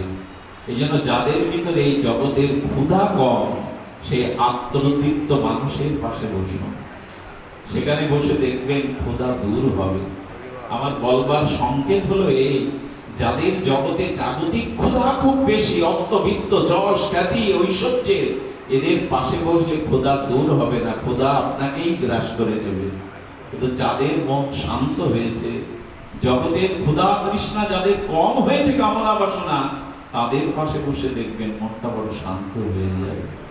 সীতার পাশে বসে এই জন্য বললেন, মা তোমাকে দেখে ক্ষুধা দূর হয়েছে, তবে আমি বড় খেতে ভালোবাসি। আচ্ছা মা, এই যে রাবণের বাগানে ফলগুলো পেকে পেকে সব পড়ে যাচ্ছে, অনুমতি দাও, এই ফল আমি কিছু খেয়ে নিই। সীতা মা হাসলেন আর আমাদের একটা অদ্ভুত কথা জানালেন। বললেন, এই ফলগুলো দেখতে ভালো, কিন্তু এটার স্বাদ বা এটার উপকারিতা নাই। কারণ এই ফল কার হনুমান? বললো, মা রাবণের। রাবণ মানে মোহ। ভালো করে শুনবে, রাবণ মানে মোহ। মোহ মানে অজ্ঞানতা। তো মোহময় ব্যক্তির, এই জগতে যাদের অতিরিক্ত ভোগ, মোহ, সেই মোহ ব্যক্তির অজ্ঞানতার বাগানে যে ফল, ওই ফল খেলে আপনি কখনো তৃপ্ত হতে পারবেন না। কি অভূতপূর্ব সংকেত দিয়ে গেছে রামচরিত মানুষের। বলে মোহরূপ, মোহরূপ, মোহ মানে অজ্ঞান, আর অজ্ঞান ব্যক্তি, ভোগী ব্যক্তির যে বাগান, যে ফল, সেই ফল দেখতে সুন্দর, মোহ দেখতে সুন্দর, কিন্তু সেই ফলের উপকারিতা নাই। তখন সীতা মাকে বলছেন, মা এটা রাবণের ফল, এটা মোহযুক্ত ফল। আচ্ছা, রাবণের বাগানে ফুল নেই, সব ফল। আর যেদিন রামচন্দ্র অবধে গেলেন, অবধে মানে অবধ না, যেদিন মিথিলায় গেলেন, অর্থাৎ সীতা জনক রাজার ওখানে গেলেন, মিথিলা তো, মিথিলায় গেলেন, সেদিন রাম দেখলেন রাজা জনকের বাগানে সব ফুল, একটাও ফল নাই। ওইখানে সীতাও ফুল তুলতে গেছেন, মা রামও লক্ষ্মণকে নিয়ে, সখীরাও গেছে, শুধু ফুল। সংকেত দেখুন কি আশ্চর্য সংবাদ। রাজা জনকের মিথিলার বাগানে শুধুই ফুল, আর রাবণের বাগানে ফুল নেই, শুধুই ফল। এর দার্শনিক ব্যাখ্যা কি? এর দার্শনিক ব্যাখ্যা হলো, জনকের বাগানে ফুল, ফুল যেখানে দেখবেন ওখানে গন্ধ আছে, মধুময়, মধু আছে, গন্ধ আছে। সীতা দেবী যেখানে থাকেন, ভক্তি যেখানে থাকে, সেখানে ভক্তির গন্ধ থাকে, আনন্দ থাকে। মধু মানে আনন্দ, আর সেখানে পবিত্রতা থাকে। আর রাবণের শুধু ফল, ফল মানে কি জানেন? ওখানে সুগন্ধ নেই, ওখানে নিঃস্বার্থতা নেই, প্রেম নেই, ওখানে আছে এই চাই। ফল মানে এটা চাই, সীতা আমার হোক, কৈলাস আমার হোক, সব ফল। জীবনে যারা ফুলকে বাদ দিয়ে শুধু ফল চাই, অর্থাৎ আনন্দকে বাদ দিয়ে, শুদ্ধতাকে বাদ দিয়ে শুধু কর্মের এটা চাই, ওটা চাই, এটাই হলো রাবণের বাগান। ওখানে ফুল নাই। তো হনুমানকে তখন বলছেন, হনুমান এই ফল তো মোহের ফল, অজ্ঞানতার ফল, এটা খেলে তো তৃপ্তি পাবে না। তখন বলছেন, মা তোমার দর্শন পেয়েছে, এই জন্য একটু অর্ধেক জ্ঞান বুদ্ধি তোমার কৃপায় আমার মধ্যে আশীর্বাদ এসেছে। মা এই ফলটা সুন্দর করা যাবে, আস্বাদন করা যাবে। বলে কি করে? বলে মা ভোগ যদি ভগবানকে নিবেদন করা হয় তখন তো আর ভোগ থাকে না, প্রসাদ হয়ে যায়। এই অজ্ঞান জাতীয় যত সংসারে আমরা ফল ফলিয়েছি, কামনা বাসনা বিত্ত বৈভব অর্থ, এই অজ্ঞান রূপ মোহ ফলটা যদি ভগবানের নিবেদন করে দিই, রামচন্দ্রকে নিবেদন করে দিই, যদি এটা ভগবানকে নিবেদন করি, তখন আছে বাজারের একটি বাতাসা আর হরি নামে রূপ দেওয়া বাতাসা। কোন কোটিপতি ব্যক্তি কি বাজারের একটা বাতাসা কুড়িয়ে পড়ে গেলে কুড়িয়ে দেবে? কিন্তু হরিদাস ঠাকুরের হরি নামে লুট দেওয়া বাতাসা কোটিপতিও কুড়িয়ে নিয়ে মাথায় দেবে। ও বাতাসার বাতাসা নয়, ওটা প্রসাদ হয়ে গেছে। এই জন্য সীতামা সংকেত দিচ্ছেন, তোমার হৃদয়ে রাম আছে, তুমি যা কিছু পাবে এই জগতে, যা ফল ফলিয়েছ সেগুলো আগে ভগবানকে অর্পণ করো। আমি একটা কথা বলি, অনেকেই আমরা শুদ্ধ হওয়ার জন্য গঙ্গা জল ছিটাই, গঙ্গা জলে স্নান করি, দান ধ্যান করি, কিন্তু শাস্ত্রে বলছে যে অর্থটা আপনি রোজগার করেন, এই অর্থটা যেদিন সৎ পথে রোজগার না হবে ততদিন আপনার দেহ মন শুদ্ধ হবেই না, যতই গঙ্গায় ডুববে। মানুষের হৃদয়ের শুদ্ধতা আছে সৎ পথে রোজগার করলে। অসৎ পথের অর্থ যতদিন আপনার থাকবে ততদিন আপনি যত স্নান আদি করেন, ওই স্নানে দেহ শুদ্ধ হতে পারে, মন শুদ্ধ হবে না। এই জন্য বেদ বলেছে আগে আয়ের যে পথ সেটা ন্যায়ত ধর্মত শুদ্ধভাবে বর্জন করো। আমি মুসলিমদের তিরমিজ শরীফে দেখেছিলাম একটা বাণী, ওখানে বলা হচ্ছে তিরমিজ শরীফে যদি নামাজ পড়তে পড়তে কুঁজো হয়ে যাও, রোজা রাখতে রাখতে চুলের মতো সরু হয়ে যাও, তবু সৃষ্টিকর্তা তা কবুল বা গ্রহণ করবে না যদি হালাল রুজির মালিক না হয়। কথাটা বেশ ভালো লেগেছিল আমার। অর্থ যদি সৎপথে না আসে তাহলে মন শুদ্ধির উপায় আসবে না। যত পুণ্যাদি কর্ম করুন না কেন, গঙ্গা স্নান দান দেন, অর্থটা শুদ্ধ হতে হবে যেটুকু পারা যায়। আর ফলটা কি করতে হবে? যা পেয়েছি একটু ভগবানকে একটু কথা বলতে হয়। মা এত কথা হচ্ছে, এত হরি কথা প্লাবন বইছে, কিন্তু ভগবানকে দিয়ে খাওয়ার অভ্যাসটা আমাদের হচ্ছে না কেন জানি না। যারা শুধু নিজের জন্য আয়োজন করে, যারা ভগবানকে অর্পণ করে খায়, গীতায় একটা কঠোর কথা বলে দিয়েছেন, তারা চোর। শ্রীকৃষ্ণ যেদিন ব্রজগোপিকাদের ঘরে গেছে, গিয়ে ব্রজগোপিকারা ঘর থেকে, পুরো ঘর থেকে নবনীত ননি মাখন সব সরিয়ে রেখেছে। গোপাল ননি মাখন না পেয়ে যখন ফিরে যাচ্ছে, তখন ব্রজমায়েরা গোপালকে একটু ঠাট্টা করে বলছে, চোর চোর চোর এসেছিল, চুরি করতে পারেনি। গোপাল ফিরে দাঁড়িয়ে তর্জনী তুলেছে, বললেন আমি চোর, তোরা চোর, তোরা সবাই চোর, এই ঘরে যারা আছে তোরা সকলেই চোর। বলে কেন নন্দের বেন আমরা চোর? বলল যে ঘরে আমার জন্য কিছু থাকে না, যারা আমার জন্য কিছু রাখে না, আমাকে দেয় না, এরা সব জগতে চোর। যে ঘরে আমার কোনো আয়োজন নেই, যে ঘরে আমার কোনো সেবা শান্তির আয়োজন ঘরে রাখেনি, তারা চোর। আর শোনো, যে ঘরে যার হৃদয়ে আমাকে দেওয়ার মতো আর যাদের মানসিকতা নেই, যারা আমাকে না দিয়ে ভোগ করে, আমি বললাম ওই ঘরে আমি আগুন জ্বালাবো। শুধু আগুন জ্বালাবো না, ওই ঘরে যারা থাকে তাদেরও আগুনে পোড়াবো।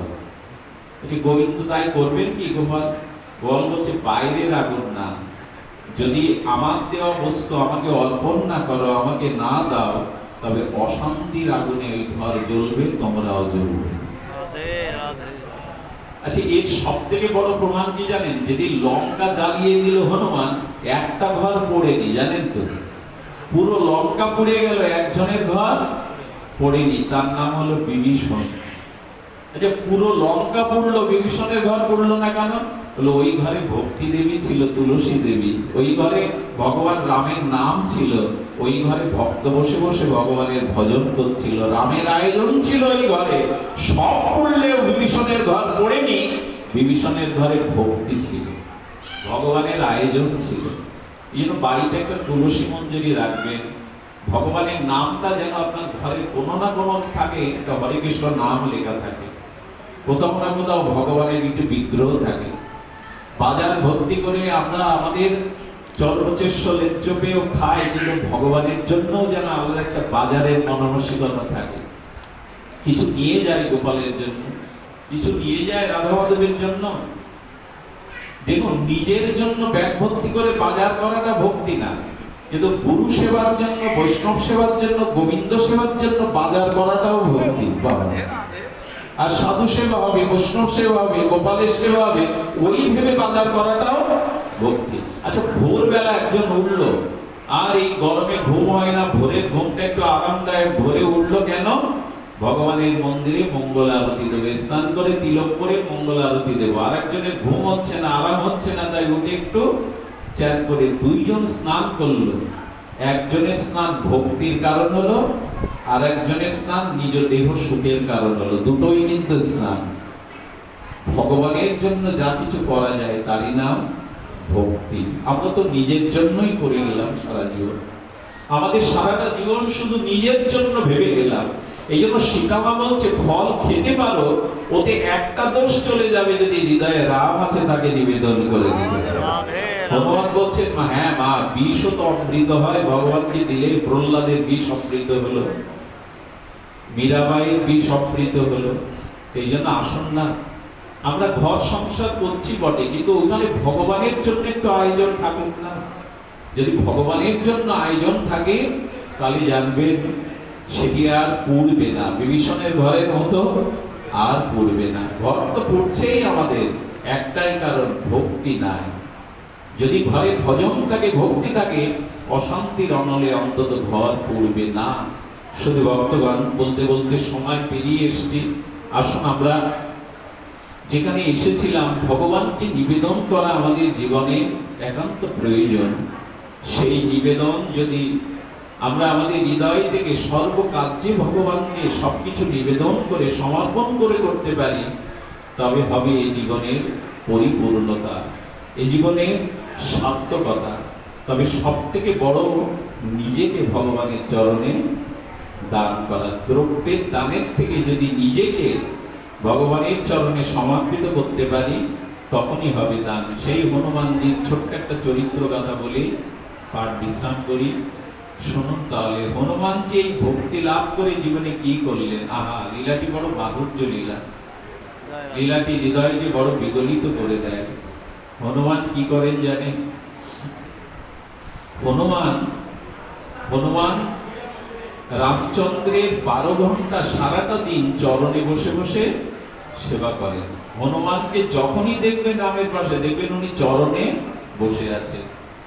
হনুমান যখন বসে আছে, রামচন্দ্র বারবার হনুমানের দিকে তাকাতে গিয়ে তাকাতে পাচ্ছে না। কার দিকে তাকাতে যাচ্ছে? রামচন্দ্র, রাঘবেন্দ্র, সীতামার দিকে কি করছেন? হনুমানের দিকে তাকাতে গিয়ে বারবার তাকাতে পারছেন না। যতবার দৃষ্টি দিতে যাচ্ছে, রামচন্দ্র দৃষ্টি ফিরিয়ে সীতার দিকে দৃষ্টি দিচ্ছেন। আর এইটা সীতামা 12 ঘন্টায় লক্ষ্য করেছে। যখন রাত্রি শয়নে যায়, আহা, শয়নে গেলে সীতামা বলছে, এই মা, কথা বলো না, কথা বলো না মা, তোমাদের বলছি, কথা বলো না। সীতামা বলছে, প্রভু, হনুমান তোমার কি হয় সম্পর্কে? হনুমান তোমার কি হয়? বলে, কেন সীতা? বলে, সারাটা দিন লক্ষ্য করলাম তুমি হনুমানের দিকে তাকাতে গিয়েও একবারের জন্য না তাকিয়ে বারবার আমার দিকে তাকাচ্ছিলে। শুনবে সীতা? তবে শোনো, সুগ্রীবের সাথে পরিচয় হনুমান করিয়ে দিয়েছিল, আমার পরিচয় সুগ্রীবের সাথে হনুমানই করিয়ে দিয়েছিল। সেই সুগ্রীব কিষ্কিন্ধার রাজ সিংহাসন পেল, আর বিভীষণের সাথে পরিচয়টা হনুমানই আমার করিয়ে দিয়েছিল।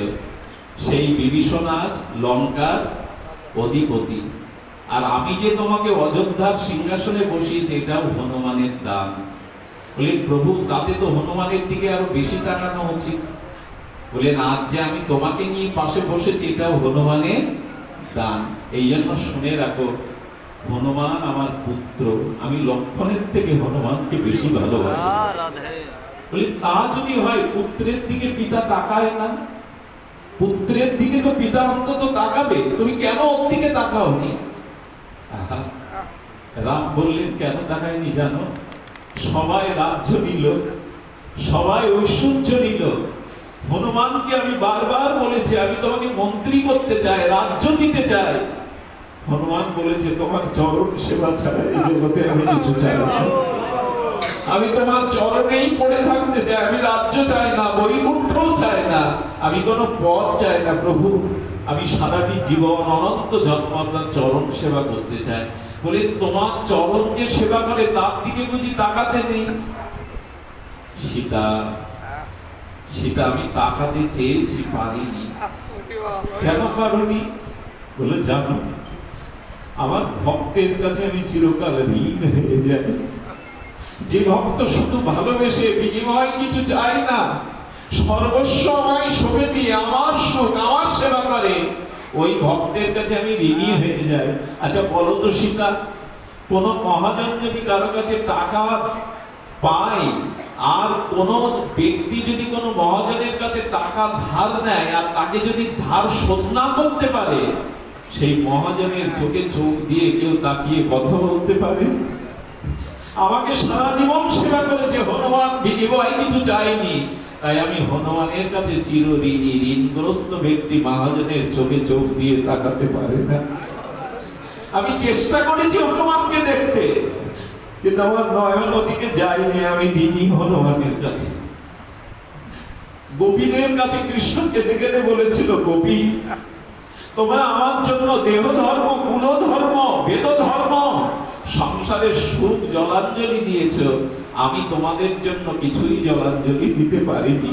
স্বয়ং ভগবান ভক্তের ভক্তির কাছে আজ ঋণ অনুবন্ধিতা হচ্ছে। হে গোপীগণ, তোমরা কুল ধর্ম, দেহ ধর্ম, বেদ ধর্ম, আত্মসুখ জলাঞ্জলি দিয়ে আমার চরণে সব ফেলে এসেছে।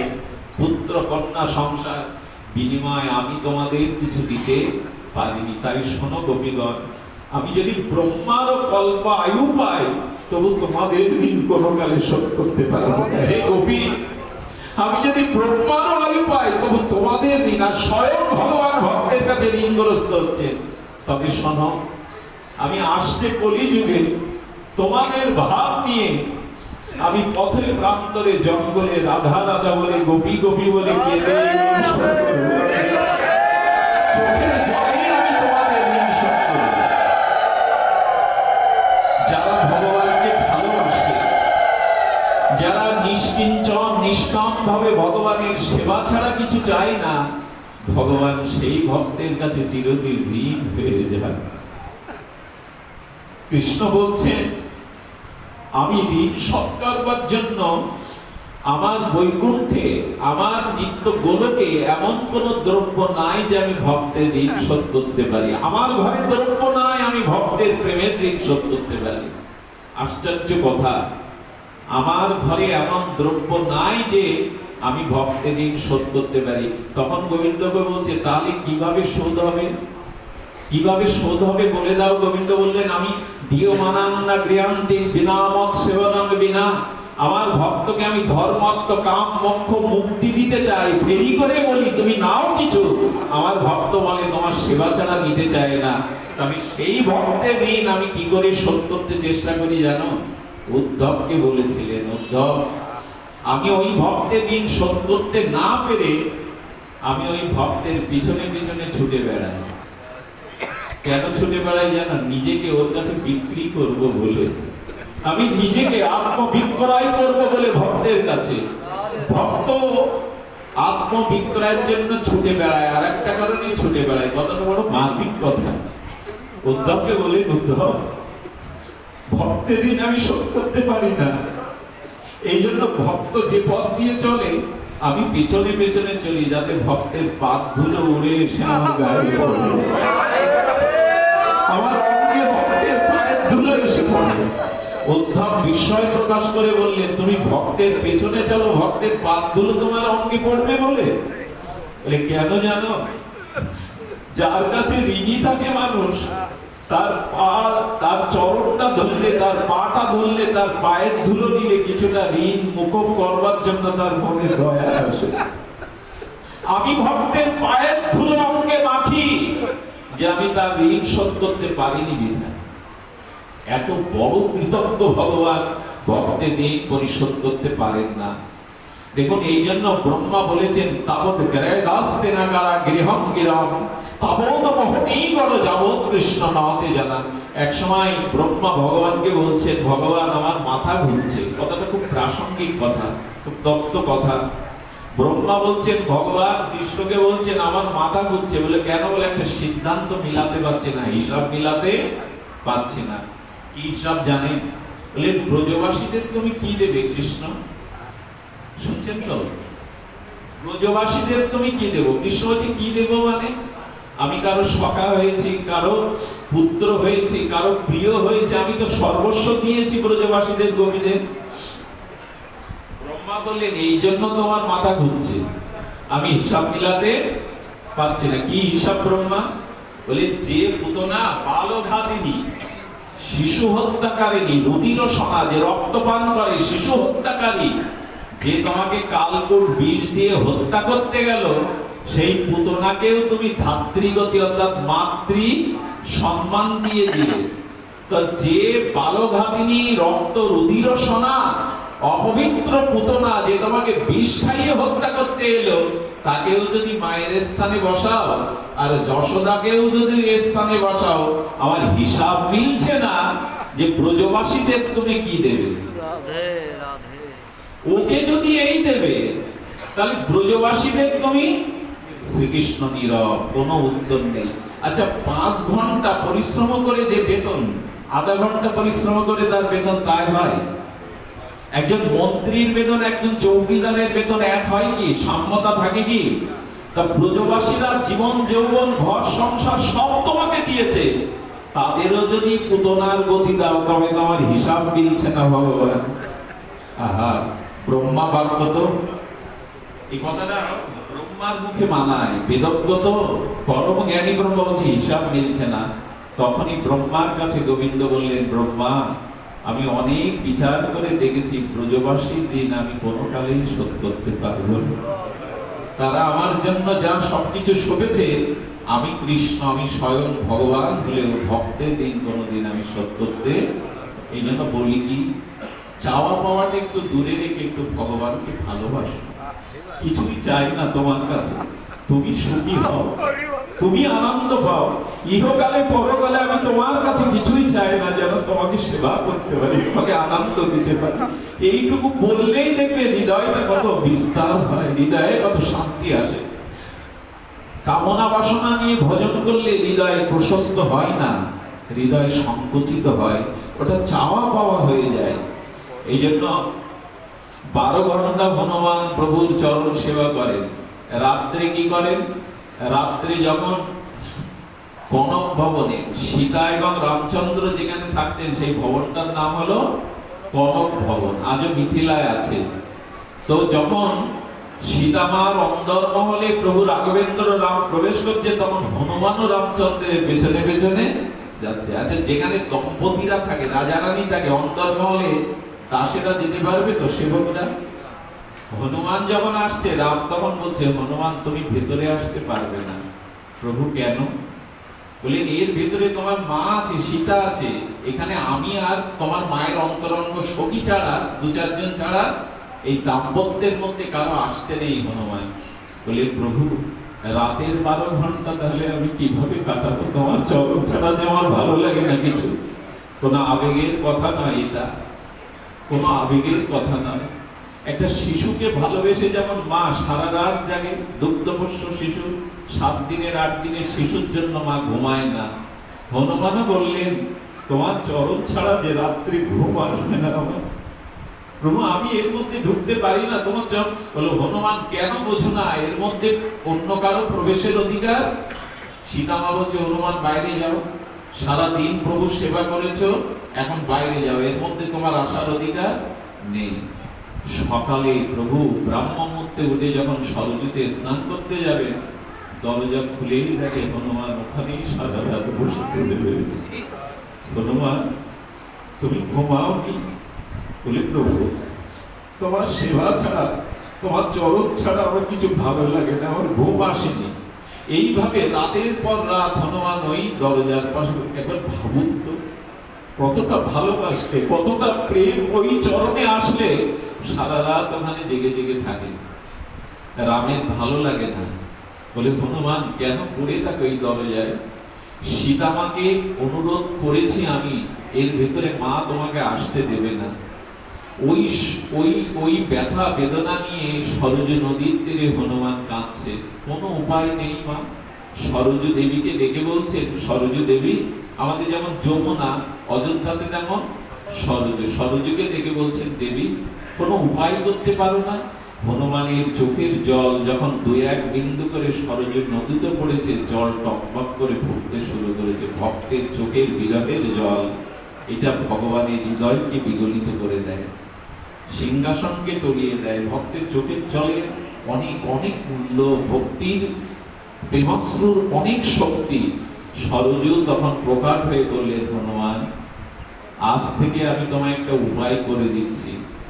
দিনের বেলায় হনুমান স্বরূপে তুমি প্রভু চরণ সেবা করবে, আর সন্ধ্যার পরে ওই সীতামায়ের অন্তরঙ্গা যে সখী আছে, তুমি চম্পক সখী রূপে, নারী রূপে আজ থেকে অন্দর মহলে সেবা করার সুযোগ পাবে। এই যে বৃন্দাবনে যারা সখী রূপে ভজন করে না, মঞ্জরী রূপে, এটা শুরু হয়েছিল ত্রেতায় হনুমানের থেকে। হনুমান সন্ধ্যা হলেই আর সখী রূপে ওর ভিতরে প্রবেশ করে প্রভুর যা যা প্রয়োজন সেবা করত, আর দিনের 12 ঘন্টা প্রভুর চরণেই পড়ে থাকত। এই জন্য নরোত্তম ঠাকুর বারবার বলেছেন, সেবা অবিলাস মাগে নরোত্তম, আমাদের কবে হবে গো? আমাদের এই সেবা অবিলাস কবে? সেবা তো নিতে শিখলাম সারা জীবন, সেবা দেওয়ার অনুভব কবে আসবে? তাই ঠাকুর মশাই বারবার ত্রিপদীতে বলছেন, সেবা অবিলাস মাগে নরোত্তম দাস। হনুমান একদিন মা জানকীকে এসে দেখছে সিঁদুর পরছে। মা জানকী শীতেতে সিঁদুর পরাচ্ছে। মা, এটা কেন করো?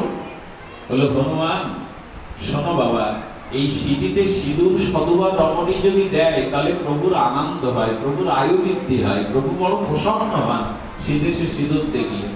হনুমান সেই দিনই পর্বতে গিয়ে পুরো মাথা ভর্তি সিঁদুর মেঘে রাজসভায় উপস্থিত। আচ্ছা, পুরুষ মানুষ যদি পুরো মাথায় সিঁদুর পরে, রাজমন্ত্রী দাওয়ায় সব হেসে উঠেছেন।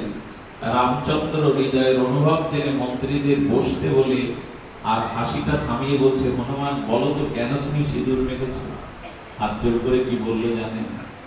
বললো, মা যদি শীতেতে ওইটুকু সিঁদুর দিলে তুমি আনন্দ পাও, তোমার আয়ু বৃদ্ধি হয়, তবে আজ থেকে আমি প্রতিজ্ঞা করেছি মাথা ভর্তি সিঁদুর মাখবে, যাতে আমায় ছেড়ে তুমি কোনোদিন না চলে যাও, যাতে আমি সুখী হও। এখানে নিজের কোনো চাওয়া পাওয়া নেই। যেন হনুমানজির পূজাতে আজও আবির দিতে হয়, সিঁদুর দিতে হয় বজরং বলিতে। এই যে প্রীতিটা, এইটা কবে জাগবে? ইহ জগতে কিছুই তোমার সেবা বিঘ্ন, তোমার আনন্দ ছাড়া এই জগতে আমার এটাই হলো ভক্তি, এটাই হলো ব্রজপ্রেম। বিনিময় কিছু চাই না, যেন তোমাকে সেবা করে যেতে পারি, তোমাকে আনন্দ দিতে পারি।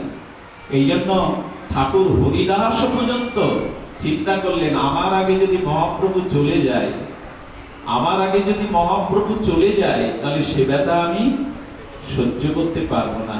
এই জন্য বললেন, সেই অভিশপ্ত দিন আমি সহ্য করতে পারবে না, যেদিন আনন্দের হাট ভেঙে যাবে।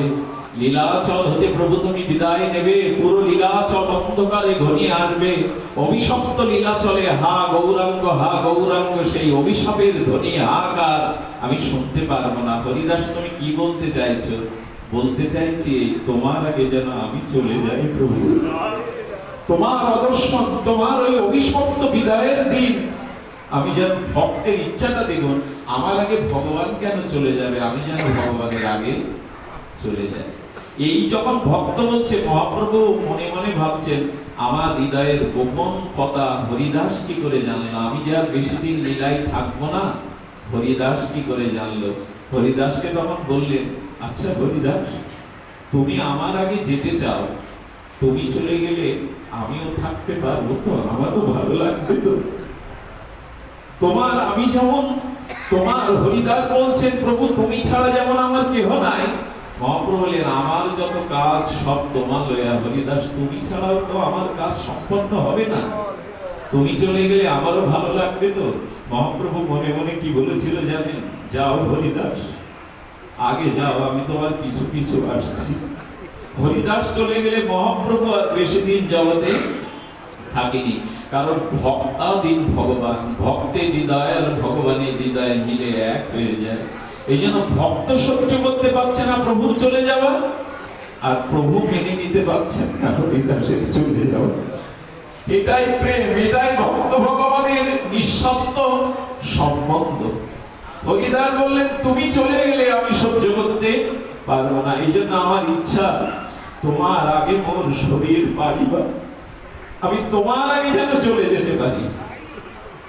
এটা মাঝে মাঝে মায়েরা বলে, গর্ভবতী মায়েরা যেমন অভিতে নিয়ে যায়, ডাক্তার বলে মা তোমাকে বাঁচাতে গেলে তোমার সন্তানকে মেরে ফেলতে হবে, আর সন্তান বাঁচাতে গেলে তোমাকে মেরে ফেলতে হবে, একটা ডিসিশন নিতেই হবে, সিদ্ধান্ত।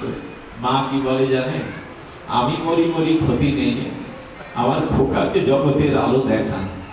ভালোবাসায় কেবল এটা বলতে পারে, নিঃশব্দ প্রেম এটা বলতে পারে। এই জন্য হরিদাস বলেছিল তোমার আগে আমি যেতে চাই, আর প্রভু বলেছিলেন তুমি চলে গেলে হরিদাস আমি কাকে নিয়ে থাকবো।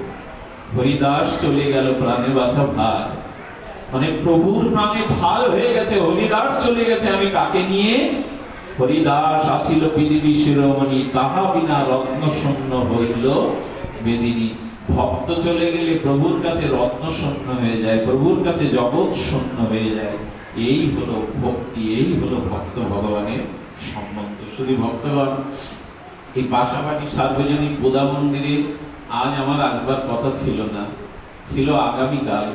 আমার দাদাজি পাশে বসে আছেন, উনি যে কতটা কেঁদেছেন, এই মোটরসাইকেল চালিয়ে আমাদের বোঝাটা এখানে না, কষ্ট করে গিয়েছিলেন ব্যথা জানাতে। আসলে আগামীকালের দিনটা আমি নির্ধারণ করে দেইনি, কিন্তু ওনারা আশা করেছিলেন মঙ্গল যে হয়তো আমাদের এখানে আর একটা প্রচার হয়ে গেছে, কিন্তু আমি আসলে ওইভাবে কথাটা ডেটটা নির্ধারণ করতে পারিনি। উনি আশা করেছিলেন যে উনি আমার কথা ফেলবেন না, মানুষের প্রতি ভালোবাসা ভরসা থাকে তো।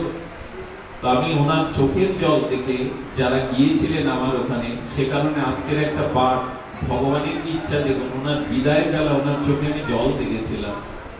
প্রভু কোনো উপায় করা যায় না। আজকে আমার যেখানে অনুষ্ঠান ছিল পাইকগাছায়, হঠাৎ তাদের বাড়িতে বৃদ্ধ একজন মারা গেছে, অসহ্য হয় তারা পাঠটা পারল না, আবার পথ খুলে দিলেন রাধা মাধব। বললাম তাদের চোখের জল এটা মূল্যায়ন হওয়া উচিত, তাই এসেছি আপনাদের দুয়ারে। আগামীকালের অনুষ্ঠানের জন্য ওনাদের ভুল বুঝবেন না, কষ্ট পাবেন না, ওনাদের হয়ে গলায় কাপড় দিয়ে আমি ক্ষমা চাইছি। এই জন্য আজকে এনেছেন রাধা মাধব, আজকে এনেছেন ভক্তি দেবী, আগামীকাল অধিবাসে আপনারা আসবেন, হরিকথা হরি